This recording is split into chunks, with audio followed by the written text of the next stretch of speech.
Hey guys, welcome back. It's Fran here. So of course we're just going to start the live stream now a little bit earlier than expected, given that I have a bit of free time. So yeah, I know obviously it's going to take a bit of time for you guys to trickle in here, but feel free to really ask your questions right now. Contact me on Twitter to show your teams or whatnot.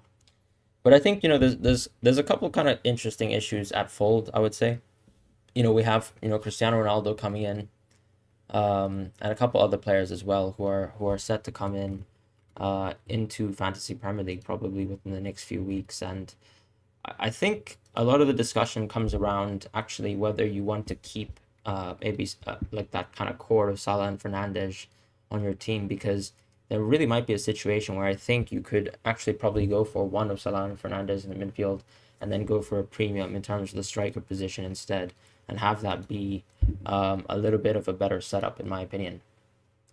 I've also kind of included a captaincy poll for you guys, so it seems like everyone's going for Antonio. I imagine Son will obviously be quite a favorite captaincy pick. I think Kane as well is quite a big captaincy pick if some people have been wildcarding this week. Hey Ali, how are you doing? You having a good day? But also, yeah, I'm just gonna show my team very briefly. It's the same team that I showed on the selection, so I'm still sticking with the Antonio captain. I am slightly worried that I think Crystal Palace are a better defense than people expect, but I do think West Ham are practically the most informed team, I would say, out of the top four in the Premier League, and it's pretty hard to deny them, to be quite honest. I think like when you look at Crystal Palace, I think people looked at the game versus Chelsea as an indication of how poor they are, but you can actually see that their expected goals allowed is still very low. So what we're basically saying is that in the game versus Brentford, Brentford created very minimal chances. So that could be an indictment on one Brentford and their attacking quality, outside of the Arsenal game. Or you can also suggest that basically Crystal Palace has defended well for the most part, because you'll remember that two or out of three of the Chelsea goals scored were very low kind of effort chances. Shalaba's very long range goal, and then obviously the kind of goal from Alonso as well, coming in quite clutch. How's everyone doing on this weekend? Are you guys excited for the next game week? Does anybody have kind of like any interesting plans going forwards? All right, so Benai says thoughts on Jimenez in the upcoming week. I think Jimenez has strong potential, but what I'm worried about is I still think his form and his confidence might have dropped from what we expected from that kind of 2019/20 levels of play. So I think I would like to see once again him versus United this week before I think about him as an option. I think DCL should be almost a set and forget player up until game week 7. And then the question is who you want to pair alongside DCL. I know a lot of people have Antonio, but as I mentioned to quite a few people, I actually think that there's a strong situation where you would be playing with a triple striker formation if you can slowly move towards it for the next few weeks, especially if you're gearing for a wild card, or even if you do wild card, you still have the option of going for Kane and then two other fantastic strikers. I think the decision is between Jimenez and Bamford, if anything. So as Manu says, Ings, Calvin, Antonio, Son, Fernandes, Rafinha, Benrahma. I like Antonio probably the most, and then Son the second most. I don't doubt Fernandes and Rafinha's ability to score in this game week. And with Ings and I think with Ings, it's just the fact that the other kind of strikers have probably slightly better chances to score. I still think Brentford is a pretty solid defense. I think Ings can score for sure. It's more the case that I think there's more potential for Antonio and Son to exploit these particular fixtures. I think Rafinha, people identified as well that the left-hand side of Burnley's defense has been very poor. And while that's fair enough, I mean, it doesn't necessarily mean that the left-hand side kind of attacking right winger is going to exploit them, right? We saw Salah blank versus Burnley. So I'm not exactly sure why that's supposed to be some sort of good precedent for how we can expect Rafinha to get a lot of points. Rafinha is usually a player who gets one goal or one assist every week, and he's very consistent. But I wouldn't say he's a fantastic captaincy shout as a player. Should I keep Barnes for one more week? I think so because you've basically already taken in the price fall, and you might as well bring Rafinha potentially even later because Rafinha has a tough match next week. So it's kind of like the situation where if you take out Barnes this week, you're going to have a bad match for Rafinha the next week. If you take out Barnes, you know, if you already took out Barnes, then you'd be fine because you'd be enjoying this kind of Burnley game as Rafinha.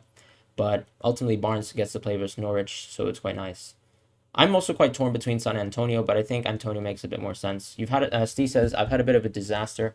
My best bets for captain is Bowen or Barnes. Looking at Bowen as he's due some points. I think so. I think actually when you actually look at the statistics, I believe Bowen is one of the key chance creators so far. I know, of course, we're 2 game weeks in. We have to kind of preface that as well. But West Ham has scored a lot of goals, and I think Bowen has been missing a contribution, to be honest.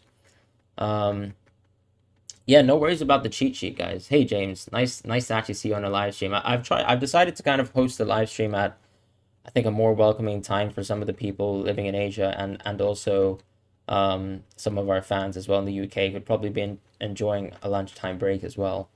Advice if I should play Reece James ahead of Amarte when I have TAA already starting. Sorry, trying to take Alexander Arnold. So I still think I think Amarte might be a bit of a safer option than Reece James in my personal opinion. I think ultimately you are playing versus Norwich and uh, it could be a strong kind of safe 6 points. However, Norwich hasn't really scored, in the last 2 games, so that's going to be, one of those looming questions. When does Norwich finally score? And on top of that, I think Leicester have been playing very poorly. You did a boring transfer of Simicast to Livermore this week.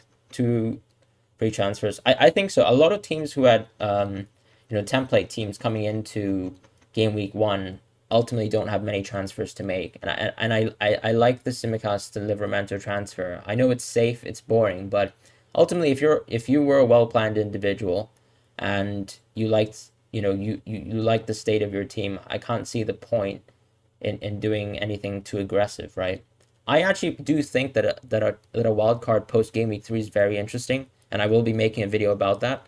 But there's more to come on that after this game week. Obviously, we're just looking into the current game week. Yeah, James, me too. I'm looking for a huge West Ham haul, to be honest. Kane captain, I think, is a fantastic option, Jude, given the fact that you have him. Hey, Spikes Monkey 82, how are you doing? Did a boring transfer. Yep, sorry, I read that one already. Luis Martin says, I think Firpo getting settled in the team might actually make Harrison the better asset over Rafinha. Watching very closely for when the fixtures become good for Leeds.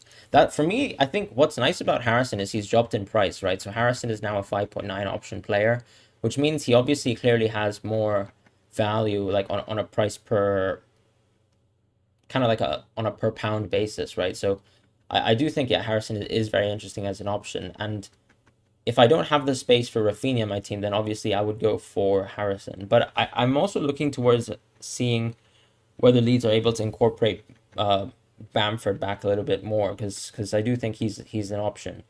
Pierre says, I have used my wildcard because I want to make some changes now that Foster is injured. Who should I bring in for 4.0? I mean, ultimately, I think you just want to bring in a backup for your starting keeper, right? A lot of people have kind of gone for Steele from Brighton. There simply aren't very good 4.0 options at all. So I wouldn't worry about that very much, Pierre. I'd worry about all the other options that you're making. James, how are you doing? Yeah, it's good to actually see a lot of you guys that because I do usually stream late at night in UK, given the fact that I've worked. But today I was a bit lucky to get off work a little bit earlier, so therefore I've been able to stream. This week has absolutely been crazy in terms of transfers. Have you guys been following the transfer window? Obviously, a lot of transfers affecting outside of the Premier League. As a Real Madrid fan, obviously, I'm eagerly anticipating hopefully some good news on Mbappe, but I also can't fathom the fact that we are about to spend 180 million on a player with a year left on his contract. Um, yeah, going with Son I think makes a lot of sense. I think Ben Rama is just fantastic to have in your team. Very much, I would argue, similar to Rafinha in the sense that I expect probably 1 goal or 1 assist, when things kind of even out over time. But I love Ben Rama as a player. I like Amarte probably for this game week. I think it's a bit safer, but I think Livramento has a little bit more high risk, a little bit more high reward. Um, you were going to say that you're pumped for Liverpool Chelsea, but it's 12:30 a.m. kickoff, so it goes badly the next day. It's horrific. I think so, but I think most people are expecting that game to be a bit tame. Ultimately, most of the big games for Chelsea recently have been rather quiet. I think Chelsea just simply are such a well-oiled side, and ultimately, their defense has been pretty much impeccable in the big games. Abhishek says, "Do you think it is worth bringing Reguilon? I have Shaw, Trent Alexander-Arnold, Soufal, and Duffy." I think in your situation, I would say you should stick with Soufal because Soufal for me is pretty interchangeable with Reguilon. They both have a really good game week 3 and 4, a bit more of a tougher game week 5 for sure. And I think there's no reason to kind of have more than one of those two. Ing still has difficult fixtures in upcoming weeks. You think he should be able to fetch points? I would move away from Ing Sam personally. I'm looking at Dominic Calvert-Lewin, but I will be making a transfer kind of options video where it's talking about after this kind of game week 3 swing, what are the best options to kind of move into? And the general concepts are going to be looking at teams like Wolves who have fantastic fixtures on a defensive point of view, and also potentially Jimenez if I am actually impressed by him. I haven't been so far, if I have to be completely honest. Licorice says, I still don't have Bruno on my plans. Is that stupid? I mean, it's not stupid. Like, people have done fantastically without, the kind of standardized premiums in the past. I think last season, for example, I think the FPL ranked one player just suddenly kind of banked on a Mane captaincy and managed to steal first place like quite late in the season. I'm not saying that obviously you should go for the whole season without Salah and Bruno, but if you have kind of a well kind of distributed team, really strong kind of value picks overall, I can't see why you'd be suffering too much without having Bruno in your team because there are such good premiums as well. We're talking about Lukaku and Kane and even perhaps Cristiano Ronaldo. So James Lee says, I will activate the wildcard immediately after Game Week 3, knowing that it will be necessary because of the injuries. Yeah, I'm looking at Game Week 3, and actually one of my interesting ideas is actually building almost a full European team because if you think about it, people are still saying, okay, FIFA can kind of come back. Some of the players could be disgruntled with not being able to go out for international duty. Ultimately, the players who will be mostly unaffected, right, by those kind of issues with the international duty and the red list will probably be, European players. And so for that reason, I feel like that kind of wild card could be interesting. What do you think about Mahrez as a captain? I think it's a tough one because Gabriel Jesus had such a great game. Yassine. But obviously, I recognize Mahrez's ability to contribute off the bench. I'm not really sure if he's going to contribute for sure. I think Arsenal is also usually a team that actually does quite well versus Man City, ironically, and also Chelsea. I know they still kind of got destroyed by Chelsea. They let in a lot of chances, and they look much worse, to be honest, than last season than now. But I think it's one of those things where I think with Mahrez probably dealing with the fact that Gabriel Jesus is on the right, and now Grealish is probably just competing with Sterling on the left. It's tough to see why Amara's captaincy is the best option this week.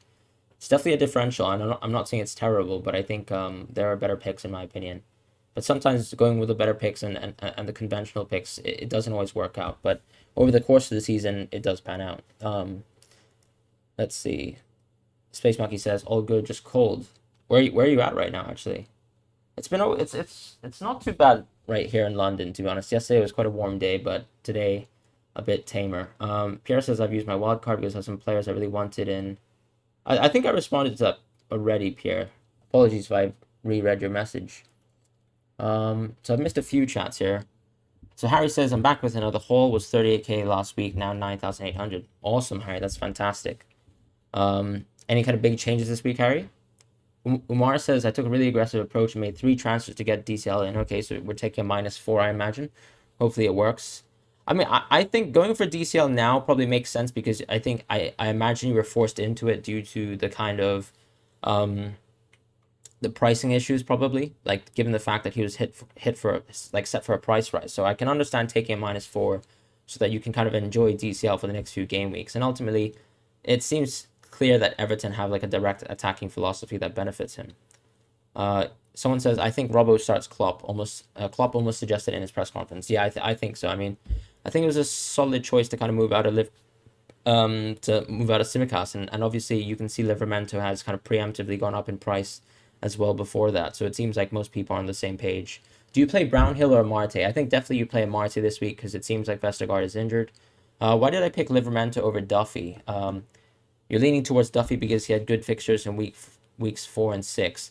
So Vinay, I think I like Livramento for this week. I'm actually also tempted by a game week 4 wild card. So I do actually, I'm probably gonna admit and say a 50% chance that I'm gonna wild card, Um, and the reason why that would help is because I would likely move to a three back formation where I see Livramento as more of a bench option for me, nothing else, nothing more. And in that sense, I wouldn't have to kind of play with Duffy. And I think Duffy, the issue with him is he is somewhat rotation prone. I think over the next 3, 4 game weeks, he will probably be fizzled out of the side unless he keeps this magnificent form, which is entirely possible, of course, but I'm tempted to say no. Whereas I think Livramento is kind of almost like a developmental player in my bench who can kind of grow with value. And once he has kind of good attacking hauls and returns, people are going to start kind of putting money into him, and I can actually use that profit elsewhere. Arte says, "Yo, what's up, dude? Been loving the content lately. Awesome, thank you guys so much. And honestly, it was fantastic to have 5,000 subscribers. A milestone that I didn't really expect to hit back when I was kind of making tactical content. But now that the FPL community has embraced us so much, I'm just really appreciative of it. So thank you all to all you guys as well. You did Tony to DCL, so Tony is going to hat trick. You heard it here first. That's very possible. I mean, Tony, I'm surprised Tony hasn't price dropped, to be honest, because it seems like people are constantly dropping him week to week, with the lack of hauls. And I think last week was probably one of those games where you expected Tony to haul, and ultimately he didn't. But he could really, do it this week. Ultimately, Brentford have good fixtures regardless, and as I mentioned in game week 1, it was really their defense and Belmo to look at. But Mbemo hit the post last week versus Crystal Palace, and the defense once again got a clean sheet. Who to bench out of Trent, Cresswell, Shaw, and Cancelo? That's a tough one. I do feel like, I know it sounds crazy, but I do feel like maybe benching Shaw is the most interesting one because Cancelo, I'm not 100% sure if he starts. Now, of course, I guess you guys saw the Mendy news, and that for me actually tells me that both Walker and Cancelo become much more interesting options this year. They're both at 5.5, which is a pretty healthy price, a pretty easy transition from Shaw if we're really not fancying United's defense. And ultimately, we have the chance for Walker to be nailed and maybe Cancelo to play both flexibly between left back and right back. He only really has to deal with Zinchenko now, and I'm not Zinchenko hasn't played yet, but it seems like when he gets fit, he'll probably do well. I'm going to close the poll for now, but it seems like everyone has gone for Antonio, with Son clearly being a second captaincy option. I imagine a lot of people saying other in chat are either going for Kane or an even more kind of out of the box differential. But it would be interesting to see what people have for ideas outside of Kane. But I'm going to end the poll for now. I'm personally going for Antonio right now, as you can see with my team. I clearly have both players, and I'm captaining Antonio. I do like the fact that Son probably benefits from Kane coming back into the side, but I just feel like you can't deny how strong this West Ham attack is. And they definitely build more chances, in my opinion, than Tottenham. Is it okay if I want to sell Salah for Lukaku this game week? I feel like this is probably not the game week where you want to do that. I think the next game week might make a bit of sense. I think it's just simply the fact that I think Salah has done actually traditionally quite well versus Chelsea.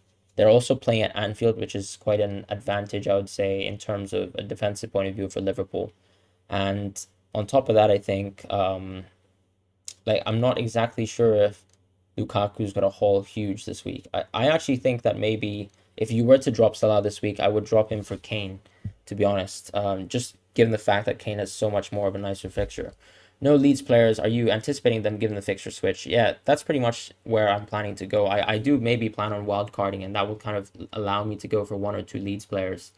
Yeah, I think Kane is exactly right. The third best captaincy choice. I think most people would be looking at Fernandes if they're not a fan of Antonio and if they don't have Son. But ultimately, if you have Kane in your team, which actually a lot of people seem to have wild carded Kane in or at least transferred a big hitter out for Kane, but Kane's definitely a fantastic captaincy shout. Do I think Reguilon is better than Soufal? It's a bit of a mixed one. I think Soufal definitely has a higher chance of getting attacking returns. But I think the nice thing about Reguilon is the fact that you probably have better chances at a clean sheet. I know a lot of people were talking about the fact that Spurs have kind of faced a lot of shots, that their clean sheets are a lie and whatnot, but I don't think that's true whatsoever. I think you actually, when you watch the games, and I watched the City game, for example, I mean, effectively there was a 15-minute spur where City were destroying Spurs, and then they pretty much kept a very tight, solid defense versus what we know to be one of the best attacking sides, in football. And then in terms of the Wolves game, I would say Wolves were peppering Spurs with shots, but really only had one clear opportunity to score. And ultimately, Adama Traore was the only person who could make that run, but also he was the only person who could miss that chance.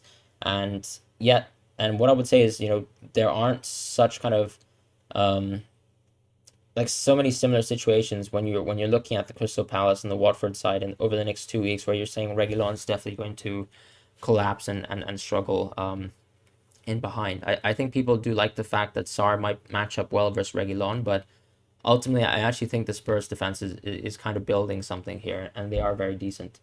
Um, you're looking to sell Simicast and have 1.4 mil in the bank. Who should you consider bringing in?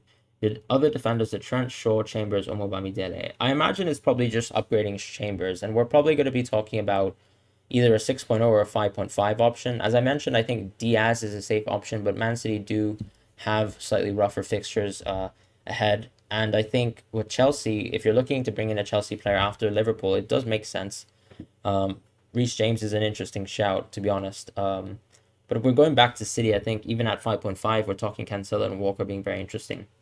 I'm sorry, will you be making content for the Champions League fantasy anytime? Absolutely, I will, James. So I think the plan is probably to make my kind of video as we kind of head closer to the first kind of week of the group stages. So I'll probably release that video a week out from then, as opposed to now, because I know it's just come out, but I think it seems like not all the kind of players and teams have been updated. So I'll definitely kind of take a closer look at it as the first kind of fixtures of the group stage kind of looms closer. Thoughts on Duffy over Livermento? I think Duffy is clearly the better kind of short-term option in my opinion.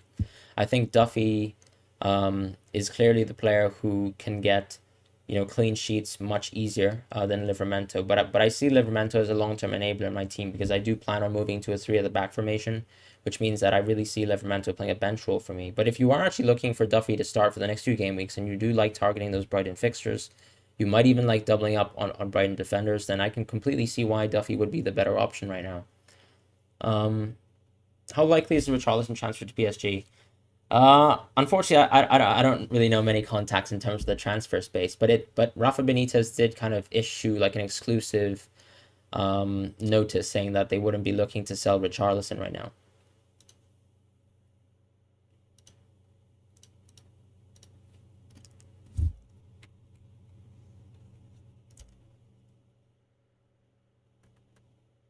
Is Tierney really injured? Tierney was really injured because he was actually substituted out with a shoulder injury. But I think you might want to just try pay attention to some of the Arsenal kind of training news. I'm not exactly sure if he makes it back for this game versus City, but he is in general quite an injury-prone player, which is basically the worst chance. Be careful, loads of people copy your team and it ruins the chance of winning leagues. Some game weeks don't show your transfers, so they're left confused. I completely understand that, but ultimately the reason why I do it is so that I can give tips to people who'd hopefully look at my advice. It's a tough situation where I think I prefer my advice being three and I prefer my own rank doing poorly if people enjoy our content and that's how I in a sense get rewarded as a YouTube creator, right? If I don't give advice to people, if I don't try to be helpful in that sense, then obviously there's no real purpose in me being here, kind of giving you guys advice. Demar Gray is the best 5.5 mid at the min. Yeah, I mean let's actually I'll open up my cheat sheet now to be honest. So he rose for me this week for sure, and I'm tempted to probably put Mbemo a little bit further down. Demar Gray did really impress me, and ultimately it was just the fact that he looked much more active in terms of actually getting inside the box, which I didn't really see so much in the Southampton game. But I think he's definitely one to kind of look out for, especially for teams who want to kind of switch into, let's say, a 5 midfield formation and maybe incorporate a 5.5 midfielder. Someone says, I think Son is a better captain. I don't disagree. To be honest, I don't disagree. I don't think they're far away from each other. What are my thoughts on Reece James? So I think the nice thing about Reece James is he's similar to Azpilicueta, where he can rotate quite easily between right centre back and right wing back.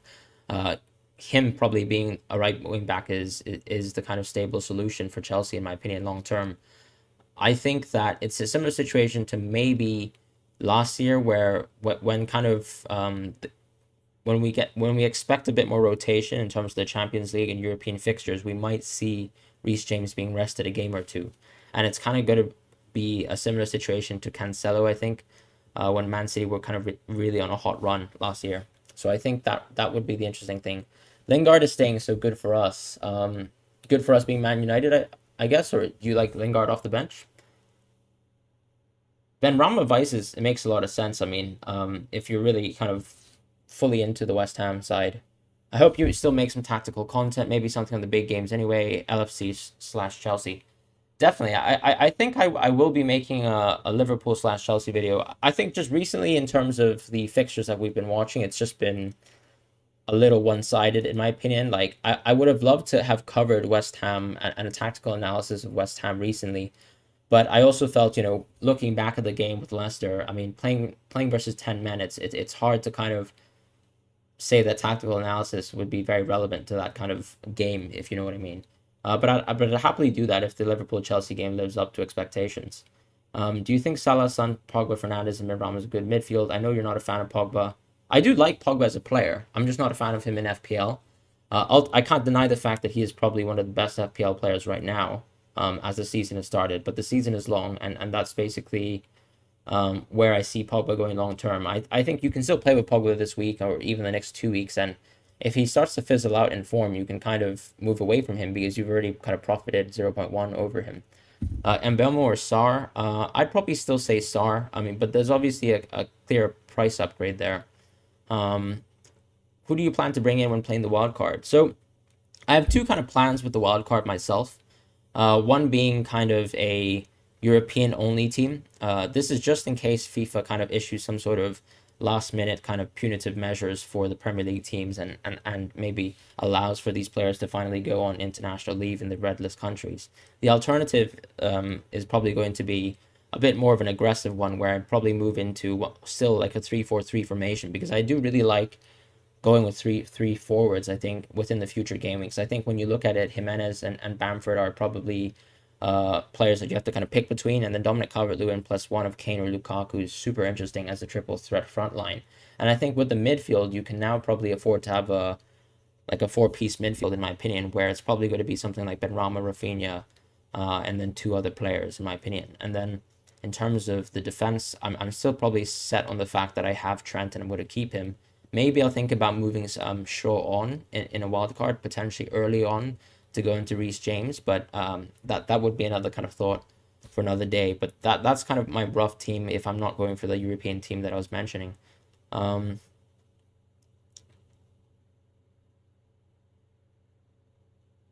let's just have a look. Livramento or Cresswell? I mean, definitely Cresswell for this week, ultimately. I mean, Cresswell is going to get plenty of chances compared to Livramento, I think. And also, even though West Ham are a very poor defensive side, it's just the clean sheet potential, I think, is there versus a Crystal Palace side who don't seem to be very attacking. Should you trade Ayling for Reguilon or any Tottenham defenders? I think not this week, because Ayling ultimately has a very nice game versus Burnley himself. So that's probably quite a positive. Your overall rank is 17. You're doing better than you. Hey, that's how it works, right? I mean, that's amazing though that you're ranked 17. Have you used any chips so far? Buendia or Dennis for game week 3? I'd probably look towards is this a question in terms of like who you want to field on your team? Because I think if you want to field one of the two, it's probably Buendia because I don't really expect Dennis to do too much versus Tottenham. But I imagine both. Like I imagine you're probably going to move out of Buendia after this game week though, if that's the question as well.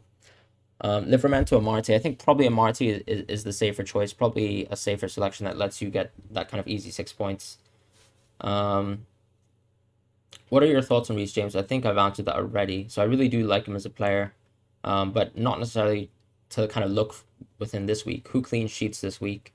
I think the clean sheet probabilities probably sit within.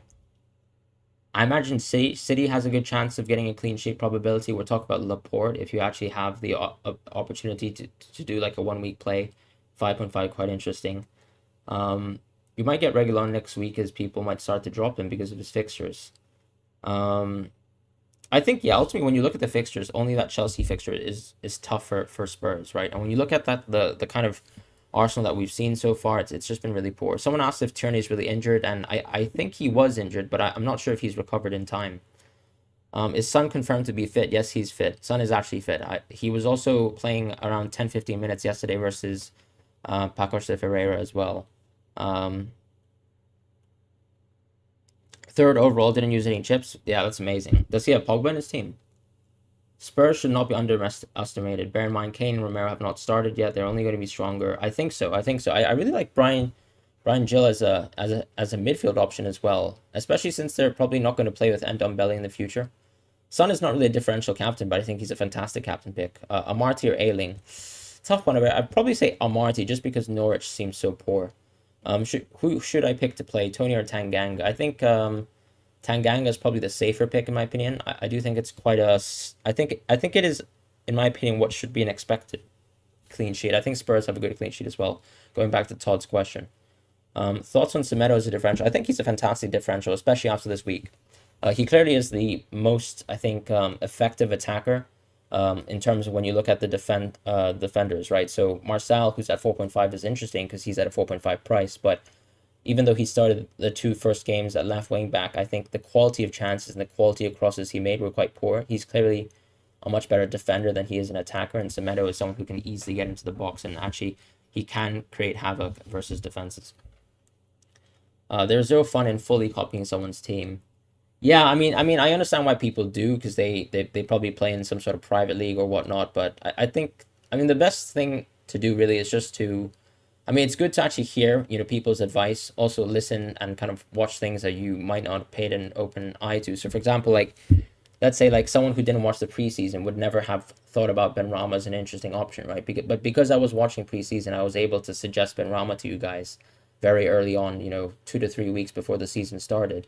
And that's how things work, right? Sometimes you have to, like, if you've not done your research, some people like to cheat in a sense, or not really cheat, but just make sure that they find the correct avenues to get as much information as possible without doing the research. And that's what I'm here for as well. If you guys need advice, I'm here to give it. But ultimately, the cheat sheet video, which is like my bread and butter as well, it's the whole point of it is to give you guys flexibility in terms of teams that I'm not looking at myself, but then also looking at players that I've been interested in by watching when I'm watching the football games. Are you thinking of doing Son plus Obafemi to Raf and DCL/Bamford in Game Week 5?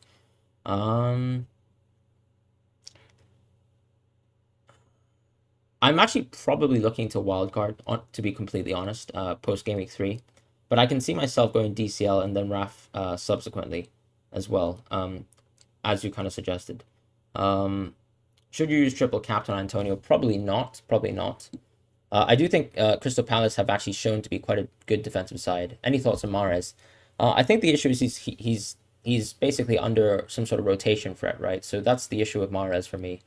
Why do player price increases not show up on your player's stated price right away? Let me explain that to you, right? So I think what you're talking about is the distinguishing between a transfer price and then a player price. So for example, you can see Benrahma 6.1, but he's actually listed as 6.3. The way it really works in fantasy is that for every kind of 0.2 increase that a player has, you only get to transfer away that 0.1. So it's like 0.1 per 2. So in theory, Benrahma to become a 6.2 player in terms of valuation, when I transfer him out, he has to be 6.4, if that makes sense. So I hope that kind of clears things up for you. You can also kind of follow websites like FPL statistics as well if you guys want to stay in touch with price statistics and also general trends in terms of how close players are to actually maybe increasing in price. As we can see tonight, very high chance that Bissouma could go up in price. I don't think anyone else is really subject for a price increase. In terms of people who are subject to a price decrease, we're talking about Tierney and Bellerin, which ironically is weird because I think Tierney has been listed as being available. So he was previously injured, but it seems like he might be fit now. Gabriel makes sense because he's continually injured, I think, with Arsenal. And Chalobah, I think, people don't... I'm not really sure why he was ever listed at 5.0, to be honest. But this is actually the Watford Chalobah as well, so I'm being an idiot. Apologies about that. The cheat sheet's really good. Thank you, Baron. But yeah, going back to Mahrez, I think he's a lovely player and he can contribute as a substitute. But I think the issue is he deals with Jesus. So I would probably look to move away from Mahrez as soon as possible. Antonio is 7.8 on info, so it's exactly what I kind of mentioned, Dubber. You only kind of get 0.1 of value back for every 0.2 of a price rise. Thoughts about Antonio captain and Benrahma vice? I do like that. I mean, I don't expect Antonio to be missing the game, so I imagine it's going to be an Antonio captain. Why not Bruno captain? If he scored a hat trick in game week 2 instead of game week 1, everyone would have picked him as captain in game week 3. I disagree with that because things I picked him as a captain in game week 2 because I thought that Southampton didn't look good at all versus Everton, and I thought that they were quite exploitable in terms of the spaces in behind, especially on the wings. And I thought that there would be clear cutback options for Bruno. And then obviously we know Bruno's kind of creative game as well. I thought Southampton were very poor in that game. But what obviously turned out to happen is that Man United had a very poor game themselves in a very kind of weird structure. Like I think playing Martial centre forward was very strange. Matic clearly looks like he's out of his depth right now. And yeah, ultimately Fred had once again a very poor game as per usual when he doesn't play alongside McTominay. So a bit of a bad shout on my end, but I think that's how things work, right? I don't think anyone was also dismissing Bruno's ability to haul versus Leeds. When you look back at it, it just seemed like the Salah fixture was a lot nicer. Because as you can tell, like Norwich is a very poor team, and we've seen it in the first 2 games as well. Between Soufal and Cresswell, who's better to bring returns? I mean, I think Cresswell is much more consistent in terms of bringing returns, and that's exactly why he's more expensive. Wilson, patience, or keep an eye on Bamford. I mean, I think those two are not mutually exclusive, right? Um, I think I think DCL is probably more interesting than either of them, but I imagine you might have DCL in your team. I'd probably look to kind of move to Bamford after the Liverpool fixture if you can hold Wilson by then. What do I think about Brownhill? I mean, he's just a rotation bench option. Like, he's really just there to get us 2 points in case someone doesn't play. How about Mahrez to DCL? I think that makes a lot of sense, Kiet. I think DCL is a much more consistent option, and you can see he's a clear outlet for Everton. Any thoughts on Watkins? I mean, it's hard to kind of determine how I feel about Watkins because he's yet to kind of show himself within the new kind of Aston Villa structure. Oh, you meant Lingard because of Benrahma owners. Yeah, fantastic. I mean, that's exactly why I picked Benrahma to start the season, right? Like, you can see my game week 1 side. I've gone for Benrahma. Why is Raul red? With his fixtures and Wolves shots, he looks to be a good pick after United. Yeah, I mean, the only reason why I have Raul red is more about I wouldn't transfer him in game week 3. So that's sort of the general idea. Like, I think Jimenez can easily be moved up after this game week. And also, on top of that, I think Raul simply hasn't had many chances in this Wolves team so far. I know they've cracked in a lot of shots, but I would say actually most of the big chances have fallen to Traore, who unfortunately hasn't been able to kind of make the most of them. But that's kind of how I feel about that. Who's the best midfielder from Max 6.2? You already have Benrahma. I think Harrison's very interesting, Pierre. I think Harrison, I know people are going to mention, people are going to mention Sarr. People are going to mention Adama Traore, but I think Harrison at 5.9, with the fixtures that he has as well, which is very nice. I would say probably Traore and Harrison both have nicer fixtures than Sarr. But maybe Sarr is a bit more talismanic, a bit more clinical as well than Traore. But I think Harrison has good potential. United could hijack Ronaldo. Do you think that's the case? The news reports that I said, or I read rather, seemed to mention that Ronaldo had declined from United last night. Greg says, am I screwed as I already played my wildcard already? No, you're not screwed whatsoever. I mean, I played a wildcard because last year was my first year of fantasy football. I didn't kind of go through all the sources in terms of, Reddit, in terms of YouTube, in terms of using price statistics, in terms of looking at historical data. I pretty much I tested aside. Obviously, it wasn't like a very far off, but I actually wildcarded in game week 2 last year, and I still ended up top 56k after making a lot of mistakes with my chips as well, to be honest, and taking a lot of hits. So I'll definitely say, Greg, you're not screwed whatsoever. Wouldn't have been Ramo Bryce if you had Antonio captain, because wouldn't one. Yeah, I mean that's another good point to make, Tom. To be honest, but I just feel like ultimately the vice captain won't come into play this week regardless. Louis says Troy, but you didn't hear it from me. Fair enough. I love Cresswell. Texas kind of asked about Cresswell, and Cresswell I think is a fantastic option. I mean, last year, clearly far and away the kind of best 5.5 option, and I don't really see why there's a specific situation where he wouldn't be in that kind of same position this year, given the fact that West Ham are so attacking and he takes so many set pieces as well for them. Not only does he really take corners and kind of long deep free kicks, he's quite unique compared to some other defenders, with the exception to Trent, in the sense that he actually is allowed to take, shots on goal, and he has that kind of chance as well. Bowen has been great for West Ham recently, despite not getting any returns. Brace incoming. I mean, I think that's exactly like, for example, like when we look at Fornals, for example, right? He's an engine. He works so hard for the West Ham team. And I would say Bowen is a little bit more of an attacking player in that sense. Like he probably does end up in the box a few more times than Fornals, as an example. And yeah, it's been unfortunate that Bowen didn't get to start the season off hot. But I think, yeah, this West Ham side has goals written all over it, and it can, as we have seen from the last few weeks, can come from different options. We've seen Souchet, just like last year, score. We've seen Fornals score, and I do think it is time that Bowen scores. I'm not sure if it's going to be versus Crystal Palace, but clearly Ben Rama makes a lot more sense right now compared to Bowen. What fixtures in particular are you targeting with a wildcard game week 5? So I plan to wildcard game week probably after the game week 3. If you're late, my captain is going to be, apologies, yeah, let me just keep that up so I can kind of let you guys see. So my captain is going to be Antonio for this week, and then my vice captain will be Heung-min Son. Should you play Sanchez or Mendy in goal this week? Oh, you got Mendy in goal. I would probably play Sanchez. I think Brighton actually managed to sneak away a win versus, or a draw rather, versus Everton last year with a clean sheet at home. KDB update. I have to kind of tune into the press conferences later. I haven't been able to tune into them, to be honest. But I think that as we last heard, KDB had some sort of ankle issue. I think.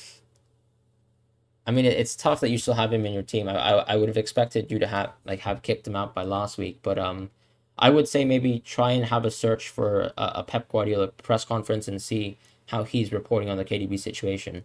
Raya and goal, good. I think for now he's good. I mean, ultimately we're looking at a player who's gotten 2 clean sheets. I wouldn't say he's far and away the best kind of 4.5 defender or goalkeeper rather, but he definitely did impress me more than Bachmann. I think Kane will definitely start versus Watford, especially with the news that he's going to stay. Is Trent Alexander-Arnold necessary now that we have premium forwards emerging? I feel so, because I feel like we have so much kind of flexibility in terms of the budget in the midfield, where TAA still probably outvalues most of the 7.5 picks. Maybe you could argue Jimenez is more interesting in the next few weeks. But I think like when we're talking about the interesting forwards, like it's players who are above 7.9. So that's almost like another price tier up from Trent. And I think you can afford at least 2 or 3 of those players in your team. Wilson, patience. I think you can show a bit of patience with Wilson, to be honest. Because it's not like Bamford has a nice game versus Liverpool subsequent to this week. Is Trent Alexander necessary? Sorry, I was just let you respond to that. My bad. You keep getting ads. I don't know if you're getting replies on your comments, but you deserve the money. I have been responding to you, and I mean, ultimately, I said that Antonio is a fantastic captaincy. I pretty much said that it doesn't matter who you have as a vice captain, because I don't see Antonio missing the game. Should you play Sanchez or Mendy in goal this week? So yeah, I think I responded with Sanchez actually. Tanganga, I really do like Tanganga. I think it's so clear that Doherty doesn't have a spot in the starting 11 versus Spurs. So getting a 4.5 fullback for Spurs, someone who does play a bit more defensive than Reguilon, is fantastic. Odegaard 5.5. I think Odegaard is pretty interesting because the interesting thing about Odegaard for me is that he enables most of the Arsenal attackers. So whilst he might not be the best fantasy asset for Arsenal, we're basically talking about Odegaard being someone who can probably unleash the attacking side. So I feel like he's not the best fantasy pick, I have to admit, at 5.5. I'm still more interested in Demarai Gray from Everton and Mbeumo from Brentford. But I think Odegaard is someone who will probably actually improve the Arsenal attack. And maybe get 1 assist, every 2 weeks, or 2 assists. But I don't really see him being a goal getter too often, to be honest, unless it's through a set piece. Buendia or Dennis for game week 3? I'd probably play Buendia. Gilmore is a good pick versus Leicester. Not really, but I think if you're forced to play Gilmore, then you kind of put your hands up and say that's all right. Kevin says, will you do a UCL fantasy team? I most definitely will. Jude says, you're a great streamer, keep it up and you'll see the results. Thank you so much, Jude, honestly. Really, really, really appreciate it. Licorice says, United Muppeteers, quite reliable, tweeted, we're going to do it. I'm not sure about the authority United Muppeteers has, but I would probably say that the City deal is more than likely going to happen, compared to the United one, as unfortunate as that is, whether you care or not, to be honest. You have both Amartey and Tsimikas as cheap defenders and don't want to, as I will switch Ings for next game week. Don't know. Oh, do you mean don't know what to do? I think you could probably move away from Tsimikas this week, and then you can maybe play Amartey this week, as he has a very nice fixture versus Norwich. And then you can maybe just worry about Amartey and just let him kind of rot in your bench, to be honest, because they're probably more quintessential transfers to make in the rest of your team. Oof, chat has moved very quickly. The only reason why Cresswell maybe isn't 5.5 best option is either James getting nailed. Yep, I agree with that. Or the fact you might need Soufal, Benrahma, Antonio. Yeah, exactly. I think Soufal, like the reason why Cresswell just doesn't have a super high selection percentage, as we can see probably here. I believe his selection percentage is only 18.2%, whereas Soufal is something similar, right? Soufal is like 12.4. So when you add them up, it's around 30%, which kind of shows. It does show that people seem to underrate the West Ham fullbacks, given their kind of fantastic performance last year. But ultimately, you know, when it comes down to it, I think Cresswell's a great option if you have the ability to upgrade from Soufal and you don't want to kind of mess around with James for now.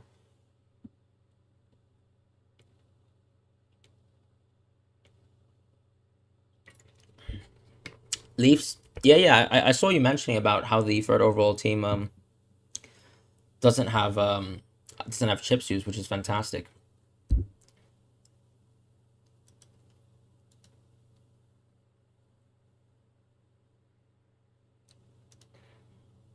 What's the easiest way to see like the top overall points in terms of?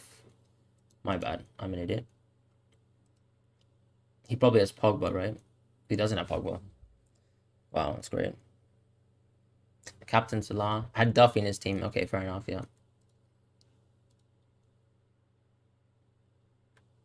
Isn't this okay? What's going on here?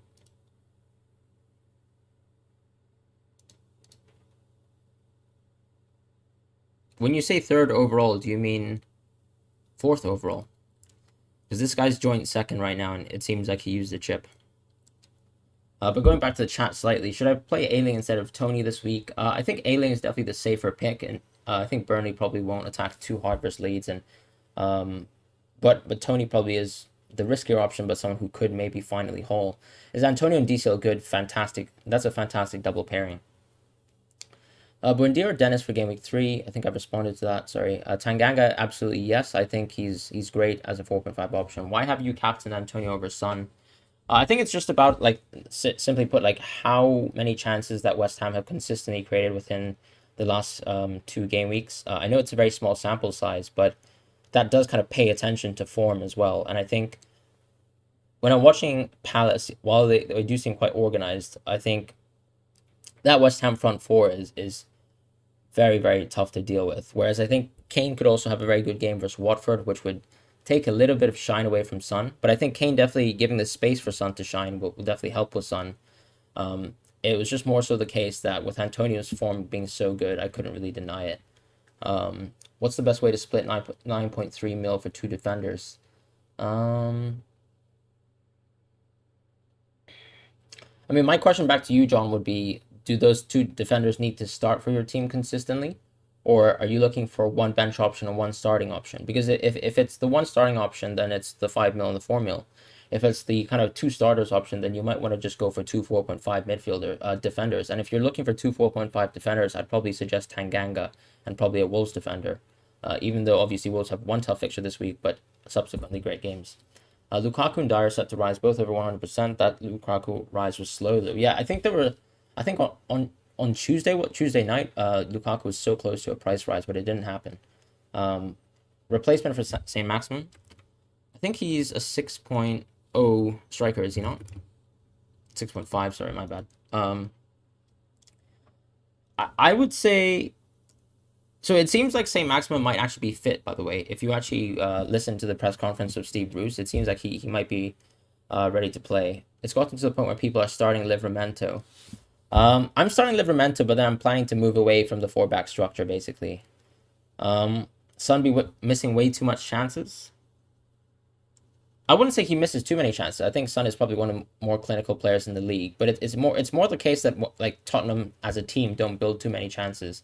Like you'll see that one of the issues with their team is that their midfield doesn't have the kind of creative structure to hold possession and actually consistently create plays and hold the ball. So they are playing in a very much counter-attacking style right now, even versus the team versus Wolves that you saw.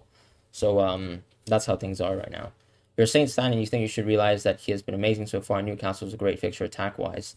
I agree with that, to be honest. Like Newcastle seems like they can be attacked quite easily, and I think the nice thing with Livermento is really I could see him displacing Walcott like very very quickly. Best 5 million midfielder. That's a tough one for me. I honestly would say that you just go for Bissouma, honestly, because like at 5 mil, I don't think you have any upgrades. You want to save that money up in your team, in my opinion. So I think that's just preferred. You triple captain Bruno.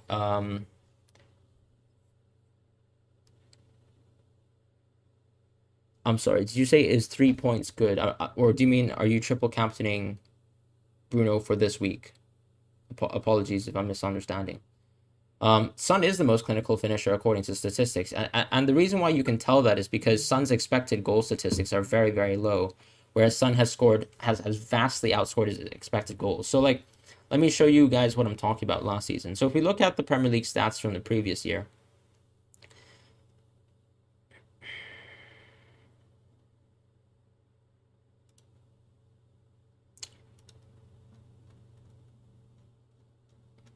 So if I scroll down to the bottom and kind of show you some stats.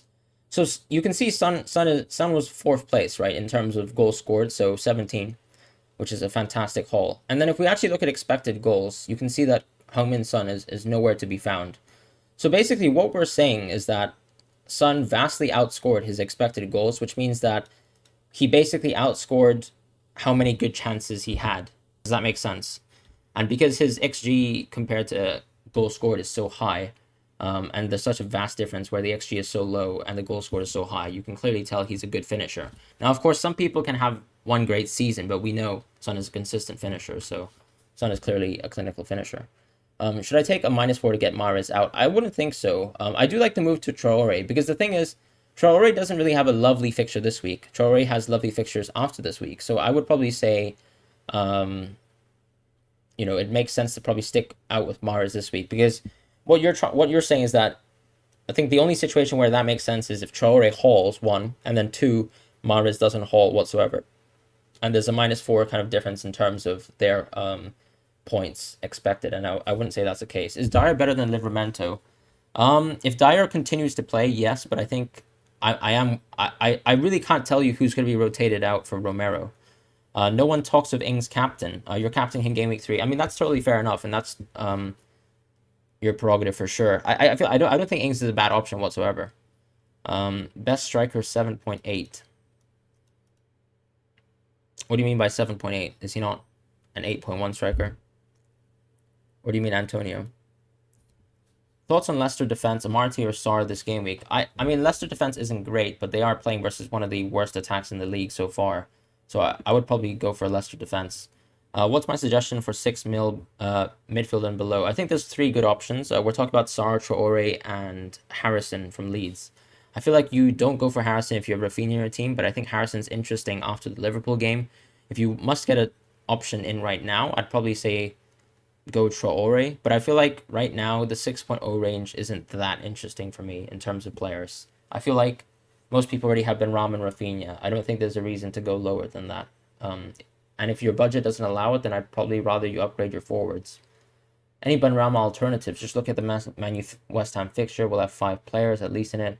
FPL Twitter community might be hyping him up too much. I mean, ultimately, I'm a player who I went for Benrahma as soon as game week 1, right? Because I was watching him in the preseason. So for me, I don't think he's too hyped up, but I can understand the fact that he might be a bit overhyped in the sense that he's gotten double-digit hauls in 2 weeks.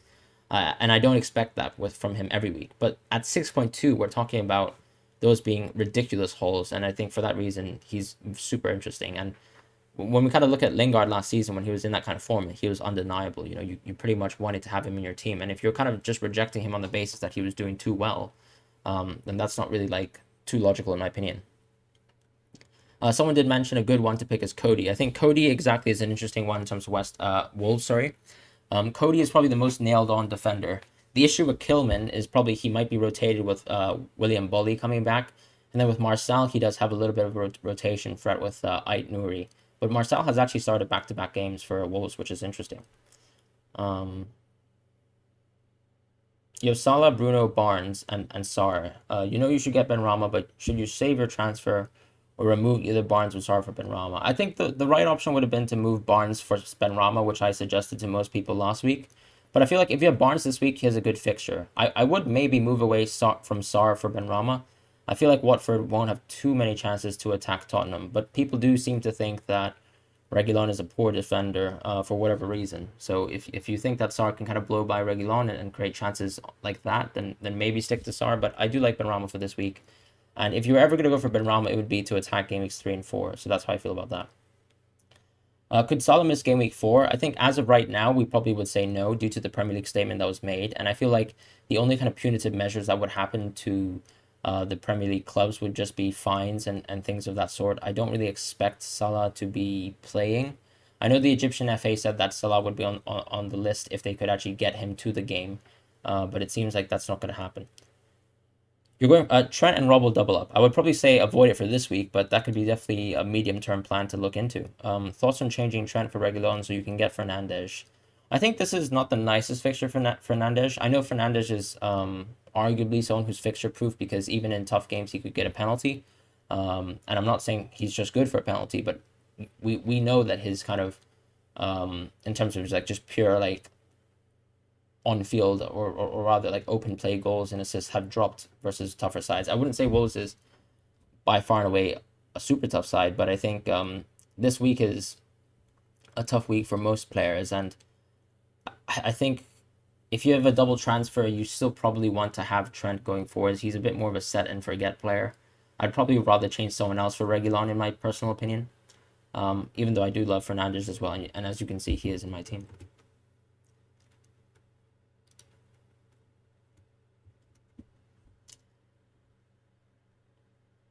Best striker at 7.8 mil. I mean, it's still going to be Antonio, but I mean, I imagine if you have Antonio in your team, then Raul Jimenez is quite interesting after this game week.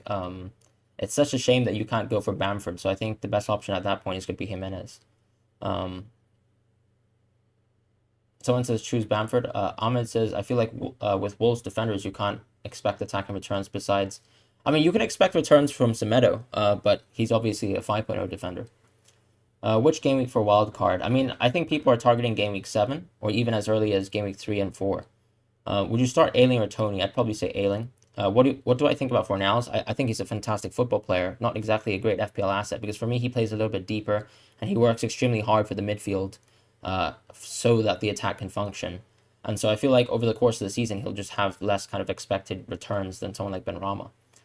John says that's a fair point. What about the fact that a lot of teams will have 4 to 6 players, Man U versus West Ham, playing each other? I think that's a good point. That's a fair point, John. That's actually partially why I avoided Soufal, to be honest. I went for Reguilon instead, as you can see. I think what does benefit that, though, is that I can see West Ham and Man United being a very chaotic game. Like, a 3-3 game would be beneficial for the fact that you have those 4 to 6 players, if that makes sense to you. Who will keep clean sheet this game week? I think Leicester have a decent shot. Man City have a good shot. I think Spurs have a good shot. I think if we look across the league, to be honest,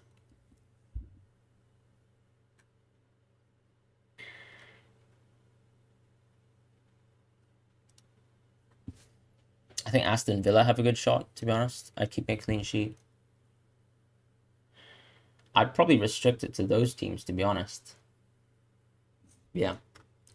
But I'm not, as in just for like high chance of a clean sheet. I'm sure there will be clean sheets elsewhere. You have a feeling Jimenez will bang on game week 4 and everybody will get on a bandwagon for game week 5 and so on. And that's exactly how it would work, right? Because Jimenez has such lovely fixtures from game week 4 onwards. I think like that would be the go-to sign that going for Jimenez makes sense. And that's why I'm also kind of suggesting that 3 strikers, if you're going for a wild card, is very interesting. Because ultimately you can get one of Bamford or Jimenez, you can get DCL, and then maybe one of Kane or Lukaku if you decide to drop Salah or Fernandes. Cristiano Ronaldo price prediction. I mean, honestly, I feel like 12.5 mil or 12 mil or 13. Like 12 to 13 mil is reasonable. Maybe you guys can say I'm crazy, but that's how I feel about it. I know Lukaku was priced at 11.5, and he obviously had a much more better Serie A season than Ronaldo, but I don't know how you guys feel about that. What do you think his price prediction will be? Leeds attacking stats are probably low because of their tough fixtures. Exactly. I mean, and that's why I don't have Leeds players right now in my team. Rafinha, Harrison, Bamford could be good assets for the next 10 game weeks. You're not wrong. Basically, the way I look at kind of Leeds assets is I look at them very comparably to West Ham assets. When you look at the statistics last year, I think West Ham were scoring the same amount of goals as Leeds. So if you look at goals for, you can see West Ham actually placed sixth in terms of goals scored, which was joint with Leeds United. So you can tell that these sides are clear, out and out attacking sides. And of course, like Souché's kind of goal tally at 10 was a bit crazy, but I think with Benrahma having a consistent season, like we can see him hit the double digit numbers, and I'm sure Antonio will blow past 10 as long as he stays fit. He's mentioned the thing about his diet, and I do really believe in that. I've seen genuine athletes, someone like Chris Paul from the NBA, who's kind of switched to going for a vegan diet, and he's improved a lot. Bruno says we have the same rank. That's awesome. I hope we both see green arrows this week.